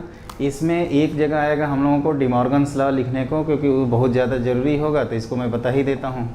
डिमॉर्गन्स लॉ, ये सारी चीज़ें आपको याद रखनी है। तो जैसे दोस्तों है कि P प्लस Q का कॉम्प्लीमेंट करना है, तो this is P complement intersection Q complement. और PQ का अगर होल कॉम्प्लीमेंट करना होगा, ये ध्यान रखना P को सिंपली लिखिएगा, अदरवाइज कन्फ्यूजन क्रिएट कर सकता है। तो ये लिखेंगे P complement plus Q complement, तो इसी को कहा जाता है डिमॉर्गन्स लॉ। तो ये जो हमने बोर्ड पे सारी चीज़ें लिखी हैं ना, इसी के बेसिस पे हम लोग जितने क्वेश्चन होते हैं सिंप्लीफिकेशन वाले वो सारे कर लेंगे दोस्तों। एक एक करके 1 बाई 1 इनको किया जाएगा। बूलियन अलजेब्रा देखिए, अब हमारे पास 3 ऑप्शन रहेंगे, या तो हम सेट थ्योरी से प्रोसीड करें, या तो ट्रूथ टेबल से प्रोसीड करें। ट्रूथ टेबल वाला आपके पास हमेशा ऑप्शन एग्जिस्ट करेगा। आप क्वेश्चन का ट्रूथ टेबल, चारों ऑप्शन का ट्रूथ टेबल बना लो, जिसमें वो मैच कर जाता है उसको आप टिक कर देना। थोड़ा लेंदी है, लेकिन इतना लेंदी नहीं है दोस्तों कि आपका 1 मिनट टाइम क्रॉस हो जाएगा, 1 मिनट के अंदर ही कर लोगे। हाँ, जब 3 आता था पहले मैं क्या करता था ना, ये बूलियन अलजेब्रा नहीं पढ़ाता था, लेकिन जेईई मेन वाले भी एकदम स्मार्ट, 2 देते हैं तो स्टूडेंट तो 4 रो में ही ट्रू टेबल से जस्टिफाई कर लेते हैं ऑप्शन। लेकिन अब उन्होंने 3 देना स्टार्ट कर दिया, PQR, तब उसमें 8 हो जाएगा, 4 देंगे तो 16 हो जाएगा। तो मैंने भी सोचा कि अच्छा चलो तुम डाल तो हम पात नहले पे दहला मार दिया हम भी। बूलियन अलजेब्रा से ये चीज़ें बहुत आसान हो जाएंगी। और बूलियन अलजेब्रा बेसिकली क्या होता है दोस्तों, लॉजिक गेट होता है। तो मेरे ख्याल से A union B, B union A union universal set, A में 1 ऐड करेंगे तो 1 ही होगा, A में 0 ऐड करेंगे तो A होगा, A प्लस A ही रहेगा, ये इंपॉर्टेंट है, 2A नहीं होगा, A इंटू A ही रहेगा। A plus A complement 1, A into A complement 0, A plus A B A होगा, और A plus A complement B equal to A plus B। इसको कभी भूल भाल जाइए तो ऐसे आप सोच सकते हैं। और ये डिमॉर्गन्स लॉ, और ये एनालॉजी है, और प्लस को हम लोग यूनियन, डॉट को मतलब मल्टीप्लाई को इंटरसेक्शन, P इसको ऐसे लिखेंगे, इसको इस तरह से लिखेंगे। क्लियर? आप चाहें तो यहाँ डॉट लगा सकते हैं यहाँ पे। तो ये हम लोगों ने पढ़ लिया दोस्तों। अब हम लोग क्या करते हैं, क्वेश्चन करेंगे 1 बाई 1। तो लिखिए क्वेश्चन। तो दोस्तों आगे बढ़ने से पहले मैं फिर से एक बार आपको याद दिला दूं कि एक बार आपका जो मैथ्स का 100 नंबर की प्रिपरेशन की तैयारी चल रही है महा रिवीजन में, उसमें हम 40 नंबर का आपके सौरभ सर के चैनल पे कवर करा रहे हैं। और इसमें आपका coordinate geometry, vector 3D, determinant matrices मतलब अलजेब्रा के कुछ सेक्शन डिस्कस किए जाएंगे। अब कहोगे कि सर बाकी सेक्शन कहाँ गए, हमारा कैलकुलस कहाँ गया, बताओ।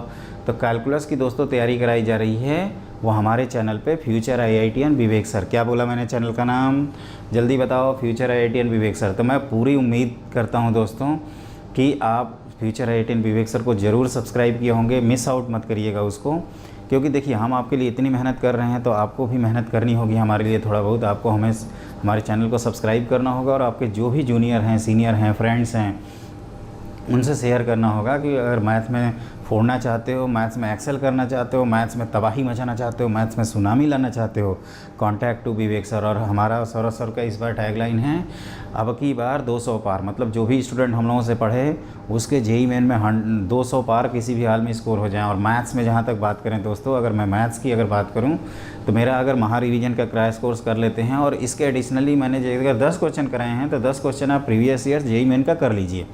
मैं गारंटी देता हूँ कि आपका 80+ स्कोर आएगा। और हमारा एडवांस की प्रिपरेशन एकदम छोड़ दीजिए बच्चों, एकदम मैं कह रहा हूँ ना, मेरे ऊपर भरोसा रखो, उसको छोड़ दो। आप क्या करना, जेईई मेन को देकर चले आना। जेईई मेन में टारगेट रखना कि किसी तरीके से हमारा 200 पार आ गए। प्लान बी है कि 150 के ऊपर तो आना ही चाहिए बच्चों। अब उससे नीचे हम नहीं सुनना चाहते, इतना मेहनत कर रहे हैं, आपका भी फ़र्ज़ बनता है कि आप हमारा चैनल फ्यूचर IITian विवेक सर को सब्सक्राइब करें और ज़्यादा से ज़्यादा बच्चों से शेयर करें। मैं ये कह रहा हूँ कि आप एडवांस की इसलिए टेंशन मत लीजिए, क्योंकि एडवांस जेईई मेन के बाद एडवांस के लिए महा मैराथन रिवीजन क्लासेस चलेंगी, महा मैराथन रिवीजन क्लासेस। तो उसमें क्या करना, बस केवल क्लास कर लेना। उसमें हम हर चीज़ डिस्कस करेंगे, advance problem practice plus theory. उसमें क्वेश्चन के थ्रू हम थ्योरी डिस्कस करेंगे। अभी क्या थ्योरी पढ़ा के क्वेश्चन डिस्कस करते हैं, वहाँ उल्टा चलेंगे, क्योंकि बेसिक थ्योरी आपकी कंप्लीट हो चुकी है। तो वहाँ का मेरा टैगलाइन है दोस्तों, मैं अभी से बता देता हूँ, अब की बार 90% पार। और 90% पार होने का मतलब दोस्तों होता है, यकीन मानो, मेरे ऊपर यकीन रखो कि IIT जेईई में 90% अगर आपने स्कोर कर दिया, किसी भी एक सब्जेक्ट की मैं बात कर रहा हूँ, तीनों की नहीं, तीनों में कर दिया, तब तो पहले दूसरी तीसरी रैंक में से एक 100% रैंक आ जाएगी। लेकिन अगर एक सब्जेक्ट में भी आप करते हैं और बाकी 2 सब्जेक्ट एवरेज से ऊपर रखते हैं तो आपकी दोस्तों 200-300 के अंदर हर हाल में रैंक आ जाएगी, इतनी मेरी गारंटी है। वैसे 100 के अंदर आती है, लेकिन मैं 200-300 कंफर्टनेस के लिए इतना तो श्योर ही हो जाएगा, चाहे पूरी दुनिया पलट जाए 200 के अंदर रैंक आएगी अगर 90% स्कोर कर लिया तो यकीन मानो एक सब्जेक्ट में भी दोस्तों इतनी ताकत होती है ना दो बच्चों कि वो आप क्रॉस कर सकते हो। क्लियर। हमारे जितने जूनियर्स हैं या फ्रेंड्स हैं, फ्रेंड सर्किल में जब मैं तैयारी करता था तो मैंने देखा था कि कोई स्टूडेंट अगर एक इंडिविजुअल सब्जेक्ट में भी हाईएस्ट नंबर लाया तो उसकी 100 के अंदर रैंक आ जाती थी। तो मैथ्स में एडवांस के लिए बस आप क्या करिएगा, हम जो क्लास चलाएंगे उसी को रेगुलर पढ़ते रहिएगा। और फिर वहाँ तक पहुँचोगे कैसे मेरे दोस्त, तो वहाँ तक पहुँचने के लिए आपको हमारा चैनल फ्यूचर IITian विवेक सर को सब्सक्राइब करना होगा। आई उम्मीद आगे बढ़ने से पहले आपने वीडियो रोक के तुरंत सब्सक्राइब कर दिया है। हमारी उम्मीदों को आप पानी मत फेरिएगा दोस्त। और एक बार आप यकीन रखिए। और हाँ, जो हमारे 11-12 के स्टूडेंट हैं उनको लग रहा होगा कि ये मोदी जी की शताब्दी एक्सप्रेस, जन शताब्दी एक्सप्रेस या बुलेट ट्रेन चल रही है पीछे, एकदम नहीं दोस्तों। जो 11-12 के स्टूडेंट हैं वो इस बात का ध्यान रखें कि हम जल्दी ही ईयर लॉन्ग कोर्स लॉन्च करने वाले हैं आपके लिए, जिसमें सब कुछ कराया जाएगा। और मेरा ड्रीम एक ही है दोस्तों कि जो आजकल फिजिक्स, केमिस्ट्री, मैथ में केमिस्ट्री को हाईली स्कोरिंग कहते हैं ना, मैं उस मिथ को तोड़ना चाहता हूँ। मैं मैथ्स को सबसे हाईएस्ट स्कोरिंग सब्जेक्ट बनाना चाहता हूँ इन जेईई पेपर। चाहे मैथ्स कितना भी टफ है, मेरा बच्चा हमेशा जेईई में टॉप करके आएगा मैथ में, ये गारंटी देता हूँ। और ऊपर के जो 4 बच्चे हैं ना मैथमेटिक्स के टॉपर, उसमें आपका नाम ज़रूर होगा अगर आप हमारी क्लास को ऑनेस्टली करते हैं तो ये चीज़ हम जो कह रहे हैं, सौरभ सर जो कह रहे हैं उसको फिजिक्स में फॉलो करते जाइए, मैं जो कह रहा हूँ उसको मैथ्स में फॉलो करते जाइए और तबाही मचाइए, धूम मचा दो एकदम। Everything fair in love and वार दोस्तों, तो एकदम this is world war 3 JEE. और वो आपका प्यार भी है, तो दोनों चीज़ है, मतलब वर्ल्ड वॉर भी हो रहा है, प्यार भी है, तब तो आपको डबल मेहनत करनी पड़ेगी और आप बच नहीं सकते। आप बहाना नहीं चलेगा, आप भागना नहीं है बच्चों, भागना नहीं है, एकदम नहीं भागना।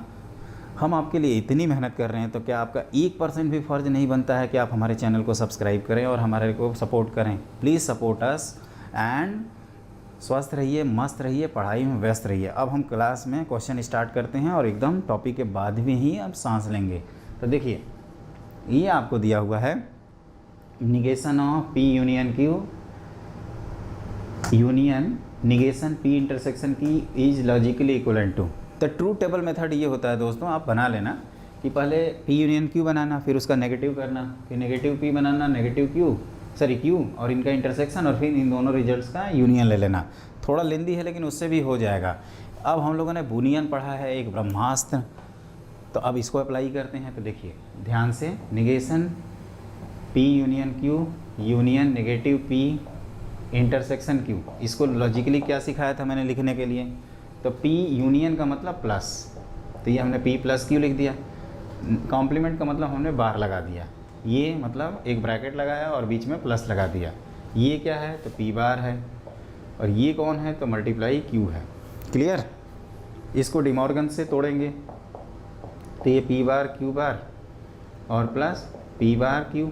आप देखोगे कि तो पी बार कॉमन आ जाएगा, ये क्यू प्लस क्यू बार आ जाएगा, है ना। किसी को भी पहले बाद में लिख सकते हैं। और ये अभी बताया था ना ए प्लस ए बार की इक्वल टू 1, तो P plus Q bar is 1, और किसी भी में 1 का प्रोडक्ट करोगे तो ये आएगा। और इसको हम लोग क्या लिखेंगे? तो इसको लिख देंगे दोस्तों निगेशन ऑफ पी। तो जैसे मैंने इसको कराया है ना, इसी तरह से आपके सारे क्वेश्चंस करने हैं दोस्तों, सारे क्वेश्चन हो जाएंगे। तो निगेशन पी आंसर जहाँ भी हो उसको टिक कर दीजिए, तो आंसर नंबर 2। तो यही है आपका बूलियन। एक बार फिर से बता दूँ, ये जो यूनियन है ना, इसको मैंने प्लस लिखना सिखाया है। ये जो कॉम्प्लीमेंट है इसको बार लिखना सिखाया हूँ। फिर यूनियन आया, बीच में प्लस, ब्रैकेट का ध्यान रखिएगा, इसको एक टर्म मानेंगे। इसको डिमॉर्गन से ओपन कर दिया। डिमॉर्गन से क्या बताया था कि अगर यूनियन है और उसका कॉम्प्लीमेंट लिया गया है तो इंटरसेक्शन और प्रोडक्ट हो जाता है। आप देख रहे हैं, इसको जस्ट एक एक्स वाई की तरह डील करना है। पी बार कॉमन है तो पी बार कॉमन लेंगे, तो क्यू बार प्लस क्यू 1, तो पी बार आंसर हो गया। पी बार मतलब निगेशन पी के इक्वल दोस्तों, तो आंसर नंबर क्या हो गया? बी के इक्वल। तो ये जैसे हमने क्वेश्चन किया ना, इसी तरह धीरे धड़ाधड़ है ना, फटाफट हम लोग क्या करते हैं, सबको लपेट लेते हैं, और फिर देखिएगा आपको इतना कॉन्फिडेंस आएगा कि आप फोड़ फाड़ के चले आएंगे। तो अब हम लोग लिखते हैं अपना नेक्स्ट क्वेश्चन। तो देखिए दोस्तों, हमने एक साथ 2 क्वेश्चन लिखे हैं, इन दोनों को 1 बाई 1 सॉल्व करते हैं। Which of the following is logically equal to P intersection Q. 4 option जो दिया है उसमें पी इंटरसेक्शन क्यू के कौन इक्वल है? पी इंटरसेक्शन क्यू का मतलब पी क्यू। तो ऐसा करते हैं, ऑप्शन को ही सिंप्लीफाई कर देते हैं, है ना। जैसे हम लोगों ने ये पढ़ा था दोस्तों कि P इम्प्लाइज Q को लिखते हैं, ये हमने आपको बताया था, निगेशन P प्लस Q लिखते हैं। तो आप इसको क्या लिख सकते हैं? तो P इम्प्लाइज निगेशन Q को आप लिखोगे तो आप कहोगे कि निगेशन P और प्लस क्या लिखोगे? Negation Q। तो ये क्या हो जाएगा आपका? P बार प्लस Q बार हो जाएगा। ये तो है नहीं, बी ऑप्शन दिख ही रहा है, ये नहीं होगा क्लियरली, क्योंकि ये कुछ और ही है। सी ऑप्शन देखते हैं, तो सी ऑप्शन में क्या किया गया है? पहले ऑप्शन का ही क्या है? नेगेटिव लिया गया है। तो अभी हमने आपको बताया है कि इसको आप पी बार प्लस क्यू बार लिख सकते हैं, और बूलियन में अगर लिखना चाहते हैं तो निगेशन का मतलब ओवरऑल बार, डिमॉर्गन्स लगा दीजिए। तो पी बार का कॉम्प्लीमेंट कितना होगा? पी होगा, प्लस किस में कन्वर्ट होगा? मल्टीप्लिकेशन में, क्यू बार का ये आ जाएगा। और इसी को क्या लिखते हैं? P intersection Q. तो आंसर नंबर कौन सा है? सी। ओबियसली लास्ट ऑप्शन आपका गलत हो जाएगा। ये हो गया आपका, ये क्वेश्चन नंबर 1 का सॉल्यूशन है। क्लियर? हमने क्या किया? ऑप्शन चेक किया। आप ये भी कर सकते हैं कि इसका ट्रू टेबल बनाइए, चारों ऑप्शन का ट्रू टेबल बनाइए, जो आंसर मैच कर रहा है ट्रू टेबल से उसको टिक कर दीजिए। तो ये आपके पास हमेशा चॉइस है दोस्तों, जहाँ बूलियन से हो जाएगा वहाँ बूलियन से करेंगे। क्वेश्चन नंबर 2 जो मैंने लिखा है, कह रहा है कि ये जो स्टेटमेंट है ना, P implies Q union R, ये फॉल्स है। तो हमने बताया था कि ये डंडी जब एक तरफ हो, जिसको कंडीशनल बोले थे, ये फॉल्स होता है जब ये भाई साहब ट्रू हो जाएं और ये क्या हो जाएं? फॉल्स हो जाएं। आपको याद होगा, यही एक चीज़ याद करवाई है। तो पी आपका निकला ट्रू, क्यू और आर इनकी ट्रू वैल्यू बतानी है। तो ये दोनों यूनियन का फॉल्स होता है जब दोनों के दोनों क्या हो? फॉल्स हो जाएं। The T double F is the answer. T F F इनकी ट्रूथ वैल्यूज़, तो कौन सा ऑप्शन है इसमें? T F F. तो आंसर नंबर ए के इक्वल। तो ये समझ में आया, इसको हमने बूलियन से किया और इसको लॉजिक से कर दिया। जो हमने लॉजिक बताया था कि A union B, sorry P implies Q false एक ही केस में होगा, जब आपका एजम्पशन जो है वो ट्रू हो जाए और जो कंक्लूजन है वो फॉल्स हो जाए। मतलब P true Q false, then P क्या लिखते थे, P implies Q is false, तो इसको हमने ट्रू किया, इसको फॉल्स किया। इसको फॉल्स बनाने के लिए यूनियन के चक्कर में हमें दोनों को फॉल्स करना पड़ा और यहाँ ट्रू करना पड़ा। तो P का ट्रूथ वैल्यू ट्रू है और Q और R की ट्रूथ वैल्यू फॉल्स है, तो TFF is the correct answer, वही हमने ये किया है। अब आप लोग लिखिए अगला क्वेश्चन, इसी तरह के क्वेश्चन आएंगे आपके, है ना, और ये हो जाएगा अब आपसे। लिखिए नेक्स्ट क्वेश्चन। तो देखिए दोस्तों, हमने अगला क्वेश्चन लिख रखा है बोर्ड पे, the statement is given by tautology contradiction neither tautology nor contradiction. तो देखो ऐसे क्वेश्चन सॉल्व करने का जो तरीका होता है, आप क्या करिए, अगर ट्रू टेबल से करना चाहते हैं तो इस पूरे का ट्रू टेबल बनाइए। क्लियर? कैसे बनाएंगे, तो पहले P लिखेंगे, फिर Q लिखेंगे, फिर नेगेशन Q लिखेंगे, नेगेशन P लिखेंगे, फिर P इंटरसेक्शन नेगेशन Q का एक कॉलम बनाएंगे, फिर इसका एक कॉलम बनाएंगे, फिर इन दोनों का क्या किया जाएगा, इंटरसेक्शन। अगर वो हमेशा TTT दिखे तो टोटोलॉजी, CCC मतलब FFF दिखे तो कॉन्ट्रडिक्शन या फैलेसी, और अगर TF मिक्स दिख रहे हैं तो नाइदर टोटोलॉजी नॉर कॉन्ट्रडिक्शन, जिसको हम लोग बोलते हैं कंटिंजेंसी, एक टर्म होता है कंटिंजेंसी, एक टर्म, इसको याद रखिएगा। और दूसरे में क्या करना है, बूलियन एक्सप्रेशन को सिंप्लीफाई करना है। ये थोड़ा बड़ा सा लंबा चौड़ा एक्सप्रेशन है, तो इसमें भी आप क्या कर सकते हैं, इसका ट्रू टेबल बनाएं, चारों ऑप्शन का ट्रू टेबल बनाएं, जो आंसर मैच करे उसको टिक कर दें। तो हम लोग क्या करेंगे, बूलियन पढ़े हैं और देखिए उसको कैसे यूज़ करते हैं। तो देखिए क्वेश्चन नंबर 1 आप ध्यान देना। तो ये P, पहले तो क्वेश्चन ही एकदम पेशेंस से लिख लेना, P intersection negation Q, intersection negation P union Q। तो हमने क्या आपको सिखाया है जी, कि P लिखो, इंटरसेक्शन का मतलब डॉट कर दो, ये Q लिखा, फिर एक डॉट किया और यहाँ पे इंटरसेक्शन है ना बीच में, और ये कौन है, तो ये है अपना P बार और प्लस Q। मल्टीप्लाई कर दीजिए इसको, तो P इंटू P बार की वजह से ये 0 आ जाएगा और Q इंटू Q बार की वजह से फिर क्या आ जाएगा, 0। 0 प्लस 0 इज़ C, 0 मतलब C, मतलब क्या है ये, कॉन्ट्राडिक्शन, कॉन्ट्राडिक्शन हो गया ये। क्लियर? आप ट्रू टेबल भी बना सकते हैं। तो कैसे किया हमने, तो पहले बूलियन के फॉर्म में लिखा और देख ही रहना, टाइम पास क्वेश्चन बन गया है ये, कब पढ़ते हैं कब सॉल्व हो जाता है पता ही नहीं चलेगा। इसलिए मैं कह रहा था दोस्तों कि एक बार हमारे ऊपर यकीन करिए, फ्यूचर IIT विवेक सर को सब्सक्राइब करिए और फिर देखिए इसी तरह के क्वेश्चन होंगे आपके एडवांस में। एडवांस में तो बहुत अच्छे से होंगे दोस्तों, ये तो JEE मेन है, एडवांस में तो मज़ा आ जाएगा, कहते हैं ना वो फील आ जाएगी आपको। यकीन मानिए आप सबसे ज़्यादा हाईएस्ट स्कोर मैथ्स में करेंगे, लेकिन उसके लिए आपको हमारे चैनल फ्यूचर IIT विवेक सर को सब्सक्राइब करना होगा, आप छोड़ नहीं सकते दोस्तों। दूसरा देखिए, आपसे रिक्वेस्ट है कि आप कर लीजिएगा। दूसरा क्या है कि the Boolean expression simplifies that. अब ये सिंप्लीफाई करना है, तो यहाँ पे क्या है कि मैं क्वेश्चन ही लिख देता हूँ, है ना। बूलियन एक्सप्रेशन को कुछ क्या लिखा जाए, स्टेटमेंट को ऐसे लिख देते हैं और इसी को हम लिख रहे हैं। तो देखिए यहीं पे फिर लिखेंगे, टाइम पास होगा। तो ये P इंटरसेक्शन Q मतलब क्या बताया था, PQ, फिर बीच में यूनियन मतलब प्लस कर डाला, फिर P, और ये क्या है, ये ध्यान से देखो, तो ये है आपका निगेशन Q, तो ऐसे लिख दिया। और फिर इन दोनों का यूनियन का क्या एक ब्रैकेट में रखा गया था, आप भी एक डब्बे में पैक कर दीजिए, डॉट लगाइए, निगेशन P मतलब P बार, इंटरसेक्शन Q बार, तो इस तरह से कर दीजिए आप। क्लियर? अब क्या करिए, आप इसको सिंपली फार्मूले से ब्रेक कर सकते हैं। तो आप लिखोगे PQ P बार Q बार, है ना, बीच में डॉट लगाने की ज़रूरत नहीं है। फिर P बार Q बार लिखोगे, फिर P बार Q बार लिखोगे। तो ये तो P बार के चक्कर में 0 हो जाएगा, इसमें तो दोनों हैं, बचेगा ये, और ये Q बार 4 बार लिख लो, उससे कोई फ़र्क नहीं पड़ेगा। ये फाइनली क्या हो जाएगा, P बार Q बार, जिसको अगर लिखा जाए तो ये हो जाएगा P bar negation P intersection negation Q। अब देखिए चारों ऑप्शन में है कहाँ negation P intersection negation Q, तो ये है आंसर नंबर A। तो इस तरह से दोस्तों सिंप्लीफाई हो जा रहा है, देख ही रहे हैं कितना आसान है, कितना आसान है, आप देख ही रहे हो ना। इसी तरह से हम लोग 2-3 क्वेश्चन और करते हैं और फिर ये टॉपिक कंप्लीट हो जाएगा। तो आप इसको अच्छे से नोट कर लीजिए, है ना। एक क्वेश्चन हम ट्रू टेबल वाला भी बना देंगे आपको कि ट्रू टेबल से कैसे बनाना है। तो आप लिखिए नेक्स्ट क्वेश्चन। तो देखिए दोस्तों, अगला क्वेश्चन हमने बोर्ड पे लिखा है, ये एक नया टाइप का क्वेश्चन है, ये बस भूल भुलैया है आप कह सकते हो। एक बार क्वेश्चन समझोगे तो बड़ा आसान लगेगा। ये एक बूलियन एक्सप्रेशन दिया है, वो आपको P इंटरसेक्शन Q में कन्वर्ट हो जा रहा है। तो आपको ये बताना है कि ये 2 सिंबल हैं, इसमें से कौन कौन से ऑर्डर्ड पेयर में ये सिंबल होंगे। उसी पहले आपको ये प्लस के ऊपर जो सर्किल बना है उसको ढूंढना है, और फिर ये डॉट के ऊपर जो सर्किल बना है उसको ढूंढना है। और ये क्या हो सकते हैं, तो यूनियन और इंटरसेक्शन हो सकते हैं। तो इसमें क्या करते हैं हम लोग, ऑप्शन चेक करते हैं, ऑप्शन को रख रख के हम लोग चेक करेंगे। तो क्लियर। तो अब हम लोगों का ये देखिए कैसे मैं सॉल्व करता हूँ, इसको थोड़ा ध्यान दीजिएगा।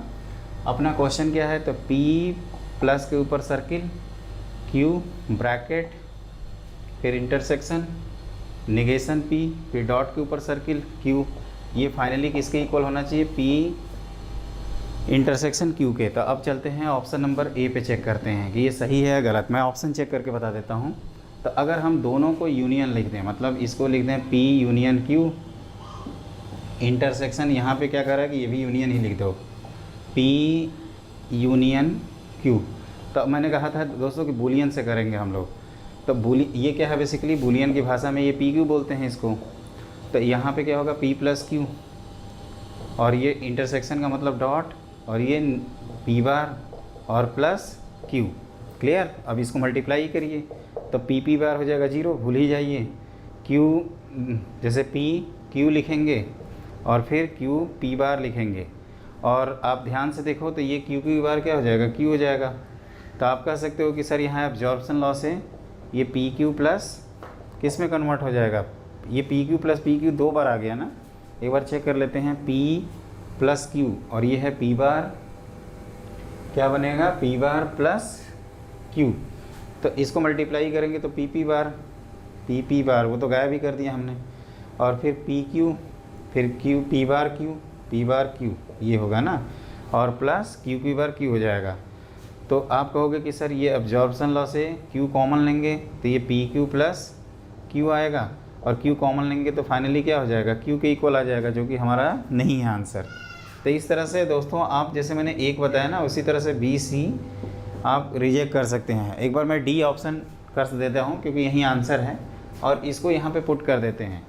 तो देखिए P इंटरसेक्शन, पहले Q लिखा, फिर ब्रैकेट लगाया, फिर इंटरसेक्शन लिखा, और निगेशन P का मतलब नेगेटिव P, पहले तो वैसे लिख लेते हैं। फिर कह रहा है कि आप यूनियन लगा दो, तो यूनियन Q लगा दिया आपने ना, पहले इंटरसेक्शन फिर यूनियन। अब देखते हैं इसको, तो ये अपना PQ है, फिर डॉट लगाया है मतलब मल्टीप्लाई P प्लस Q, तो ये हो जाएगा पहला 0, और ये आ जाएगा फाइनली PQ का इक्वल, और PQ is P intersection Q। तो आप देख रहे हो कि दोस्तों कि बूलियन अलजेब्रा से अगर सेटिस्फाई करते हैं आप तो बहुत जल्दी हो जाएगा। अदरवाइज़ क्या मुश्किलें आएंगी, तो मुश्किलें ये आएंगी कि आपको हर ऑप्शन का ट्रूथ टेबल 4 बार करना होगा, तो थोड़ा सा लेंदी हो जाता है। जानबूझ के ये क्वेश्चन मैं इसलिए करा रहा हूँ क्योंकि अगर ये बूलियन अलजेब्रा से आप करते हो तो this is very easiest question.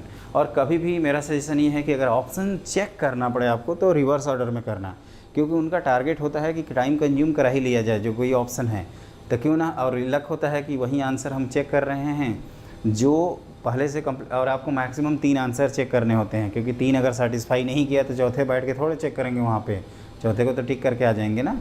तो ये चीज़ ध्यान रख, और ये तो हमारा लक है कि हम जो इसको चेक कर रहे हैं वही हमारा आंसर है। तो ये चीज़ होती है लक दोस्तों, बाकी सब वर्क होता है। तो ये हमने आपको बता दिया, इसमें बस ये गोले पहचानने थे, तो गोले हम लोगों ने बच्चों की तरह पहचान लिए और खुश हो गए। अब आप लिखिए अगला क्वेश्चन। तो देखो दोस्तों, हमने अगला क्वेश्चन बोर्ड पे लिख रखा है, the logical statement is given by. अब 3 आ गया, 3 के लिए ट्रूथ टेबल बनाएंगे तो आपको लेंदी होगा, 8 कॉलम बनाने पड़ेंगे, 8 रो, और आपको क्या करना होगा, निगेशन P यूनियन Q लिखना होगा। पहले निगेशन की ज़रूरत पड़ेगी, फिर Q की, फिर इंटरसेक्शन, मतलब बहुत लेंदी हो जाएगा। लेकिन अगर हम लोग बूलियन से जाएंगे ना तो देखिएगा कैसे तबाही मचाएंगे। तो ध्यान दीजिएगा कैसे। ये जो क्वेश्चन भाई साहब हैं इनको सीधे सीधे लिखा जाए, मान लीजिए यही स्टेटमेंट है अपने, तो दिस इज इक्वल टू, ये क्या है, निगेशन मतलब P बार, यूनियन का मतलब प्लस, Q मतलब Q लगाया, बाहर मतलब ओवरऑल नेगेटिव लगा दिया, फिर प्लस लगाया, P R लिखा, फिर एक डब्बे में पैक किया इनको, उसके बाद डॉट लगाया, निगेशन Q मतलब Q बार, और फिर R मतलब इस तरह से लिख दिया। यही तो है इसमें टाइम पास। अब करो इसको, यहाँ डिमॉर्गन्स लॉ लगाते हैं, तो P इंटू क्या हो जाएगा, ये Q बार प्लस P इंटू R है ना, P इसका कॉम्प्लीमेंट लेंगे तो P बार, और इसका डॉट और ये Q कॉम्प्लीमेंट, और ये PR तो जैसे है वैसे ही लिखा है, और multiplied by Q bar R। अब मल्टीप्लाई कर दीजिए आप इसको, तो P क्या लिखोगे, Q बार, और 2 बार Q बार लिखने से उसे कोई फ़र्क तो पड़ेगा नहीं, और यहाँ पे P आप कहोगे कि Q बार और R हो जाएगा। तो कुछ आपको रियलाइज़ हो रहा होगा कि सर ये तो एक ही दोनों दिख रहे हैं, मैंने क्या किया, पी क्यू बार आर कर दिया, फिर पी क्यू बार आर कर दिया, तो ये दोनों एक ही दिख रहे हैं। तो पी क्यू बार आर, इसको कैसे लिखते हैं दोस्तों, एक बार बताओ जल्दी, बच्चों बता दो जल्दी से। तो कहोगे कि सर पी लिखिए, निगेशन क्यू लिखिए और इंटरसेक्शन आर लिख दीजिए। एसोसिएटिव ला ब्रैकेट आप कहीं भी लगा सकते हैं ऑप्शन के हिसाब से। आई एम रियली सॉरी दोस्तों। तो कौन सा ऑप्शन है, तो आंसर नंबर कौन सा है, सब में इंटरसेक्शन यूनियन के दर्शन नहीं होने चाहिए। तो टपाक से इसको कैंसिल किया, कैंसिल किया, कैंसिल किया और आंसर नंबर IIT दिल्ली। तो इस तरह से हम लोगों का ये क्वेश्चन सॉल्व हो गया है। अब आप लिखिए नेक्स्ट क्वेश्चन। तो ध्यान से देखिए दोस्तों, ये भी क्वेश्चन आपको दिया गया है और कह रहा है कि कौन सा ऑप्शन होगा, इसको करिए। तो इसमें लिए क्या करते हैं, इसको मैं जानबूझ के आपको बताऊंगा ट्रूथ टेबल से। ट्रूथ टेबल से कैसे करेंगे उसको देखते हैं, है ना। ट्रूथ टेबल सब लोग ध्यान देना इसमें। तो P लिखा है, पहले क्वेश्चन का ट्रूथ टेबल बनाएंगे फिर आंसर का। तो P है, Q है, फिर क्या चाहिए, निगेशन Q चाहिए, फिर हमें क्या चाहिए, टीट फॉर टैट के लिए ये चाहिए, और फिर इसका फाइनली हम लोग निगेशन ले लेंगे, मतलब negation of P implies unimplied by negation Q। तो इसको थोड़ा ध्यान दीजिएगा, ये चार आप जैसे बनाते हो ना वैसे बना दो, चार लाइन। क्लियर, हमने बताया था कि 0 0 0 1 1 0 और 1 1। क्लियर, यहाँ तक पहुँच गया। इसको तो इनको फ्लिप कर देते हैं, TF, फिर टीट फॉर टैट करना है ना, तो टीट फॉर टैट ये हो जाएगा फॉल्स ट्रू ट्रू फॉल्स। फिर इसका नेगेटिव लिखना है तो ट्रू फॉल्स फॉल्स ट्रू। ये सभी टी तो नहीं आया ना, तो सभी टी नहीं आया मतलब टोटोलॉजी गया, सभी फॉल्स नहीं आया मतलब फैलेसी गया। अब आपके दो ऑप्शन बन गए, आंसर आपका 50-50 हो चुका है। आप ध्यान से देखो तो ये तो वही है ना, P implies and implied by Q में तो पढ़ते थे टीट फॉर टैट, जब दोनों फॉल्स हो जाए तो ट्रू और दोनों फॉल्स हो जाए तो ट्रू, दोनों ट्रू हो जाए तो ट्रू, और अल्टरनेटिव होती थी, इसी से मैच कर गया सीधे सीधे। कौन सा ऑप्शन है, ये आपका आंसर नंबर D है। इसीलिए हम ट्रू टेबल पहले पढ़ाए थे। कई तो सोच रहे थे कि सर ट्रू टेबल क्यों पढ़ता है, जब इनको बूलियन नहीं बताना था तो एक दिन स्टार्टिंग में बता देते, तो जो बच्चों को फील नहीं आती, वो अंदर से ना कहते हैं ना फील नहीं आती, नए क्वेश्चन में ट्रैप हो जाओगे। हम आपको इतना करा रहे हैं कि आप डैम श्योर इस क्वेश्चन को तो सब लोग कर लोगे। जो भी मेरा ये क्लास देख के जाएगा वो जेईई मेन का क्वेश्चन फोड़ के आएगा। अगर एक सिंगल बच्चा अगर मेरा क्लास ऑनेस्टली किया है और नहीं कर पाया क्वेश्चन जेईई मेन जो भी होने वाला है आपका, तो मेरे को कमेंट करना बच्चों, है ना। ऐसा हो ही नहीं सकता, आज तक तो नहीं हुआ है, शायद आप वो रिकॉर्ड ब्रेक कर देंगे, क्योंकि हमारे सारे स्टूडेंट स्टैटिस्टिक्स और रीजनिंग डिटर्मिनेंट मैट्रिसेस के क्वेश्चन सही करके ही आते हैं, चाहे कुछ भी हो जाए। अब की बार 80% पार, है ना, वो ध्यान रखना है आपको, 200 पार करना है। अब की बार मैथ में 80% मतलब 80 के ऊपर नंबर लाना है, और जेईई एडवांस में क्या करना है, अब की बार 90% पार मारना है, और ओवरऑल 200 में जेईई मेन में 200 के पार पारना है। इतना तो करना ही पड़ेगा दोस्त, इतना मेहनत कर रहा हूँ, आप करके आना। और हमारे चैनल फ्यूचर IITian विवेक सर को सब्सक्राइब जरूर करिएगा और अपने दोस्तों को भी बताइएगा। अब मैं कह रहा हूँ कि इसको बुलियन से कैसे करेंगे वो भी थोड़ा देख लेते हैं। तो मान लीजिए कि हमें ये सब नहीं आता बनाने, तो देखो ये जो P टीट फॉर टैट वाला था ना, इसको पहले देखते हैं बुलियन में लिखते कैसे हैं। तो ये होता था P implies Q intersection Q implies P। Clear, अब देखते हैं कि इसको लिखते थे negation P union Q intersection negation Q union P। तो आप एक बार थोड़ा इसको चेक करोगे तो ये P बार प्लस Q है multiplied by Q bar plus P है। तो जब इसको आप करोगे ना तो ये आ जाएगा P, आप ध्यान से देखो तो PQ प्लस P बार Q बार ऐसे कुछ आएगा, क्योंकि जब P बार P से मल्टीप्लाई होगा तो 0 और ये दो टर्म इसके 0 आ जाएंगे। तो ऐसे लिखते हैं, दोनों सच हों तो ये 1 बना के 1 बना देंगे, दोनों झूठ हों तो ये 1 बना के 1 बना देंगे। तो इस तरह से होता है। अब हमने क्वेश्चन में क्या दिया था, टीट फॉर टैट का नेगेटिव दिया हुआ है।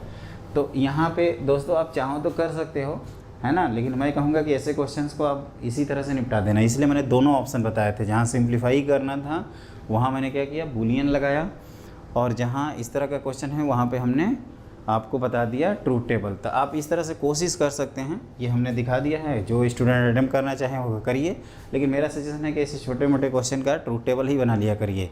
जब बूलियन ज़रूरत हो तब बनाइए, ऐसे फालतू का नहीं, है ना। अब यहाँ पे इसको करेंगे इसको करेंगे, तब तक कहोगे कि सर जब तक आप क्वेश्चन लिख रहे हो ना तब तक हमारा क्वेश्चन सॉल्व हो चुका है। तो ये मैंने एक विकल्प बताया है, नेसेसरी कंडीशन नहीं बताई है दोस्तों।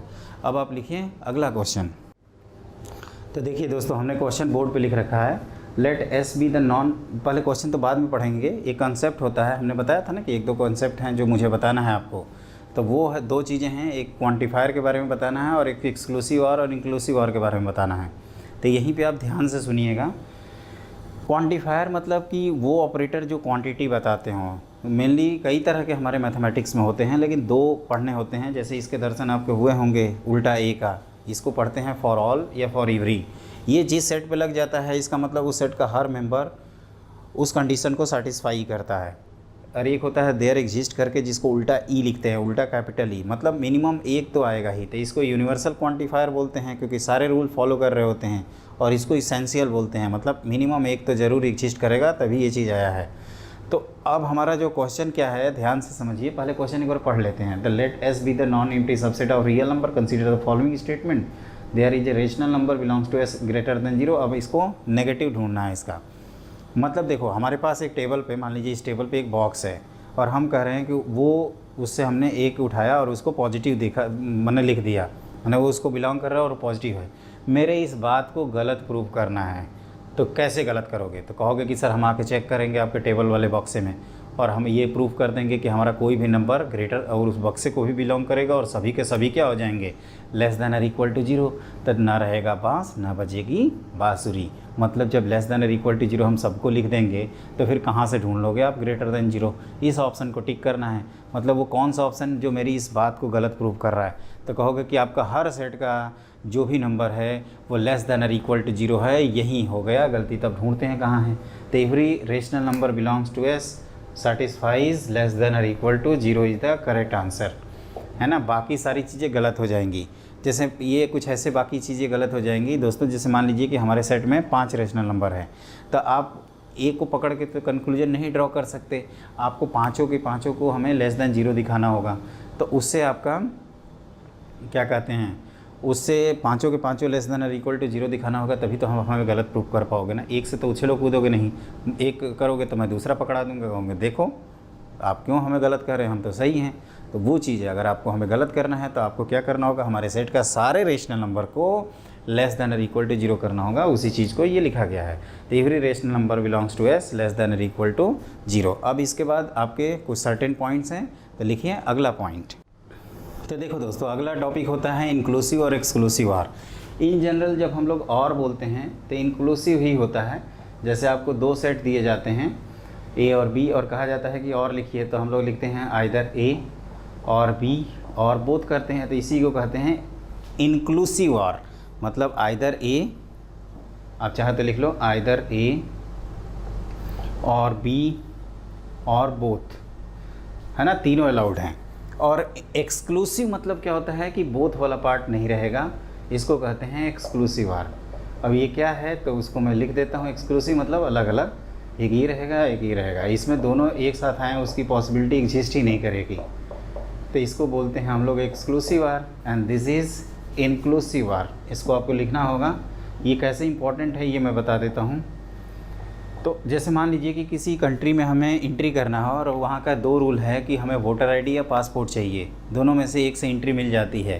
तो हमें दोनों से एंट्री मिल जाएगी। जैसे मान लीजिए मैं ही गया, मेरे पॉकेट में दोनों है, तो ऐसा तो है नहीं कि मुझे खोपचे में फेंक दिया जाएगा, मुझे फेंक दिया जाएगा क्या? नहीं, जब दोनों रहेगा तो मुझे एंट्री मिल जाएगी ना। तो इसी तरह से वो क्या हो जाएगा, या तो मुझे पासपोर्ट से एंट्री मिलेगी या तो वोटर आई डी से एंट्री मिलेगी या तो दोनों से मिलेगी। लेकिन जैसे मान लीजिए मैं ही 12th क्लास में हूँ और मेरे स्कूल में 6 सब्जेक्ट अवेलेबल हैं, 5वां इलेक्टिव है, तो मैं 5वां जो है मान लीजिए हिंदी और संस्कृत है, तो या तो मैं हिंदी ले सकता हूँ या तो संस्कृत ले सकता हूँ। ऐसा तो नहीं करूँगा ना कि जाके कहूँगा कि सर रूल बनाइए 100 नंबर में 50-50, आधा हम पढ़ेंगे संस्कृत आधा पढ़ेंगे हिंदी। तो ये तो कहोगे कि गलत हो जाएगा सर, आपको एक ही सब्जेक्ट लेना होगा क्योंकि 5 ही सब्जेक्ट वाला रूल है। वो सब एक्सेप्शन पे मत जाना कि सीबीएसई में कितने सब्जेक्ट होते हैं और कितने होते हैं, वो सब नहीं। तो यहाँ पे क्या है, कह सकते हो कि सर बोर्ड के प्लेन में 2 लाइन बनाएंगे, तो या तो लाइन पैरेलल दिखाइए या तो इंटरसेक्टिंग दिखाइए, और तीसरा कोई केस ही नहीं है, 2 अलग अलग डिस्टिंक्ट लाइन है। तब आइडेंटिकल वाला केस छोड़ रहा हूँ, इसमें डिस्टिंक्ट लाइन मैंने पहले से ही बोल दिया। तो यहाँ पे या तो ये पॉसिबल है या तो ये, दोनों एक साथ साइमल्टेनियसली पॉसिबल तो है नहीं कि लाइन को ऐसे मोड़ के इंटरसेक्ट करा देंगे।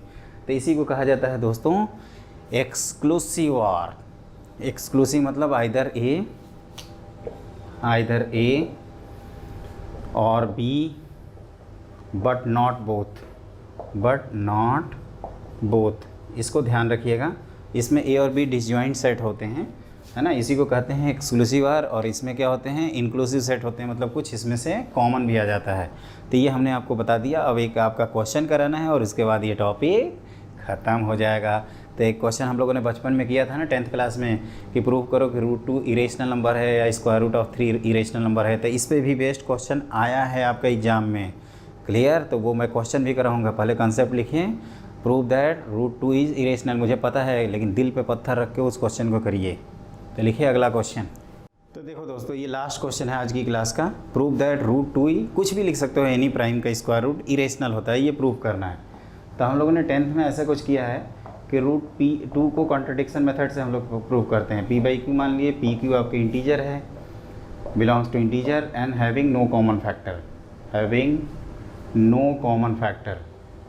कॉमन क्या लिखते हो? फैक्टर। इसको एकदम पेशेंस मार के लिखना, क्योंकि इसका कंसेप्ट आता रहता है। तो p² की वैल्यू क्या हो जाएगी? 2 टाइम्स q²। हम लोगों ने ऐसा कुछ रूल पढ़ा है कि अगर p और q आपके इंटीजर्स हैं तो उनको यूनिक प्राइम फैक्टराइजेशन में ब्रेक कर सकते हैं। p² का पता चला कि p² इज़ क्या आ गया? डिविजिबल बाई 2 एंड 2 क्या है? Is prime. तो इसका मतलब क्या होगा कि p के जो फैक्टर है उसमें क्या 2 का प्रेजेंस होना नेसेसरी है? तो कहोगे कि यस, बिना 2 के अदर किसी प्राइम से हम लोग 2 बना नहीं सकते। तो इसका मतलब p में 2 रहेगा तभी हो सकता है। तो हैंस ये लिख सकते हैं कि p इज़, ये p लिखिएगा दोस्तों, ये बार बार ये साइन आ जा रहा है, इज़ डिविजिबल बाई, क्या लिखोगे? Divisible by 2। तो आप कहोगे कि p की वैल्यू आप रख दीजिए 2c के इक्वल। तो ये क्या हो जाएगा? तो आप कहोगे कि 4c² equal to 2 times q²। तो यहाँ से आ जाएगा q² equal to 2 times c²। The similar logic से आप कहोगे कि q is also divisible by 2, also divisible by क्या लिख रहे हो? 2, जो कि तो गलत हो गया ना। ये आप p भी डिविजिबल बाई 2 कर रहे हो, q भी डिविजिबल बाई 2 कर रहे हो। तो इसका मतलब क्या है कि कॉन्ट्रडिक्शन अराइज हो जाएगा। Hence there is a contradiction, there is a contradiction. गड़बड़ कर दिया ना हमने, चिल्ला चिल्ला के ऊपर बोल रहे हैं कि नो कॉमन फैक्टर। तो इसका मतलब क्या है कि √2 इज़ इरेशनल, क्योंकि अगर रेशनल रहेगा तो ये सारी चीज़ें क्या आ जाएंगी? ट्रू आ जाएंगी। लेकिन ये गड़बड़ कुछ नहीं होगा। लेकिन यहाँ तो हम फंस गए बुरी तरह वाले। कैसे? तो हमने p/q माना, आप a/b मान लीजिए अगर आपको p/q से एलर्जी है तो a² मतलब p² equal to 2 times q²। मैं कह रहा हूँ कि p और q क्या है? प्राइम है ना। आप चाहो तो a/b लिख लो। कहीं कहेंगे कि स्टेटमेंट से सर बार बार कन्फ्यूजन हो रहा है, तो आप कर सकते हैं दोस्तों। अब हमने लिख दिया है, आप समझिएगा मेरी भावनाओं को। तो ये क्या है कि स्क्वायर किए, तो p का इंटीजर प्राइम फैक्टराइजेशन करेंगे तो उसमें 2 रहेगा, तभी तो 2² बाहर आएगा, क्योंकि इसमें बिना 2 के ये तो ला नहीं पाएंगे। तो ये करने से p आपका p is divisible by 2 and 2 is prime से ये आता था। इसी पे बेस्ड एक क्वेश्चन आया हुआ है जेईई मेन का, तो वो आप आराम से कर सकते हैं। Previous years question paper PYQS से आप क्वेश्चन कर सकते हैं, है ना। तो अब देखो क्या है कि ये हमने डिविजिबल बाई 2 किया तो इसको ये लिखना पड़ा, फिर इसी इक्वेशन में पुट कर दिए तो पता चला q भी वही करने लगा कि हम भी 2 के मल्टीपल हैं, तो इसका मतलब p और q दोनों 2 के मल्टीपल हैं। तो कंट्रडिक्शन हो जाएगा, क्योंकि यहाँ चिल्ला चिल्ला के बोल रहे थे कि p और q में कोई कॉमन फैक्टर ही नहीं है। तो यहाँ पे क्या हो जाएगा? इसका मतलब जो हमारा स्टेटमेंट है दोस्तों वही क्या हो गया? गलत हो गया। तो ये रहा आपका मैथमेटिकल रीजनिंग। आप लोगों से रिक्वेस्ट है कि आप हमारी क्लास देखने के बाद अभी बंद मत करिए, 2 मिनट और सुन लीजिए। आप आराम से प्रीवियस ईयर्स का क्वेश्चन अटैम्प्ट करिएगा। और आप लोगों से दोस्तों रिक्वेस्ट है कि जो मैथ का 100 नंबर की तैयारी है वो आपका 40 नंबर यहाँ पे तैयारी करवाई जा रही है सौरभ सर के चैनल पे, रैंकर्स जेईई चैनल पे। और बाकी जो 60 नंबर है वो आपको मिलेगा हमारा channel future IIT and Vivek sir. दोस्तों हमने आपके लिए इतनी मेहनत की है, तो अगर आप हमें फ़ीस देना चाहते हैं तो हमारी फ़ीस यही है कि आप हमारे चैनल को सब्सक्राइब कर लें और अपने जितने ग्रुप में दोस्त हैं उन सबसे शेयर करिए। और 11th-12th के जो हमारे स्टूडेंट हैं, हमारे जो बच्चे हैं, वो चीज़ ध्यान रखना दोस्तों। हम आपका जेईई 2021 और 2022 टारगेट है ना, 2021 और 22, तो उसमें तो हम तबाही मचा देंगे। उसके लिए आप सुनामी उनामी सब आ जाएगा, भूकंप जो भी लाना चाहते हो ना मैथ में सब आ जाएगा। मतलब जेईई वालों को पेपर छोड़ना, मतलब पेपर बनाने में 10 बार सोचना पड़ेगा, यार क्या बनाएं, ये तो सब टॉप करने जा रहे हैं। तो वो हाल हो जाएगी दोस्तों। लेकिन उसके लिए आपको सपोर्ट करना होगा, आपको हमारे चैनल को सब्सक्राइब कर लीजिए। और आपके लिए आपकी इन्फॉर्मेशन ये है कि जेईई एडवांस की 1% भी आप टेंशन मत लीजिए। कौन लेगा टेंशन? आपके विवेक सर लेंगे, और आपको विवेक सर के साथ जुड़ना है। जेईई मेन और एडवांस के बीच में जो मैराथन रिवीजन क्लासेस चलेंगी उसको आपको जोड़ना है और तबाही मचानी है। एडवांस में देखो बच्चों, ये जो जितना 20-25 दिन का टाइम आपके पास है ना, यकीन मानो, आप हम पे ट्रस्ट करो यार। देखो IIT बीचू का कंप्यूटर साइंस ना दिला दिए तो फिर से जो बात कहना, डंके की चोट पे कहता हूँ दोस्त, दिलवा के रहूँगा आप लोगों के लिए। मैथ्स में तो कर ही दूंगा, और सबसे आपका highest score physics, chemistry, math में ही रहेगा, आई गारंटीड यू। तो सौरभ सर जो कह रहे हैं उसको फॉलो करते जाइए, आप हमें फॉलो करते जाइए। आप हमें मौका दीजिए, एक बार हमारे चैनल को सब्सक्राइब करिए। हम आपको कभी भी दोस्तों निराश नहीं करेंगे, है ना। और लास्ट में ये बात ध्यान रखिएगा कि आपको लास्ट मोमेंट पे जो होते हैं ना, एग्ज़ाम के लास्ट मोमेंट पे जो विनर्स होते हैं डिसाइड करने, अभी आपके पास मौका है, आप लोहा गर्म है, हथौड़ा मार दीजिए, मौके पे चौका मारिए दोस्तों। कहते हैं ना, समा बुझ जाए तो फिर भी जल सकती है, किश्ती तूफ़ानों से गुजर सकती है, मायूस न हो न इरादे बदल, ये तो तकदीर है पल भर में बदल सकती है। यूँ टर्न मारिए अपने आप को और सीधे चलिए IIT, वहाँ एंजॉय करेंगे, एक मीटिंग रखेंगे, एक पार्टी रखेंगे और सब लोग एंजॉय करेंगे दोस्तों। तो जल्दी मिलते हैं। अगला टॉपिक है आपका डिटर्मिनेंट, वो भी इम्पॉर्टेंट है, तो उसको प्लीज़ मिस करना ना भूलें। और हमारे चैनल पे रेगुलर कैलकुलस की क्लासेस चल रही हैं, कैलकुलस ख़त्म भी होने वाला है, ट्रिगो स्टार्ट हो जाएगा। इन्वर्स ट्रिगो की बहुत सारी डिमांड आ रही थी, तो पहले मैं इन्वर्स ट्रिगो ही ख़त्म कर दूंगा। और दोस्तों आप हमारे चैनल को सब्सक्राइब करना नहीं भूलें। मैं उम्मीद करता हूँ कि अभी तक आप चैनल को सब्सक्राइब कर चुके होंगे। तो मिलते हैं जल्दी। Have a great day.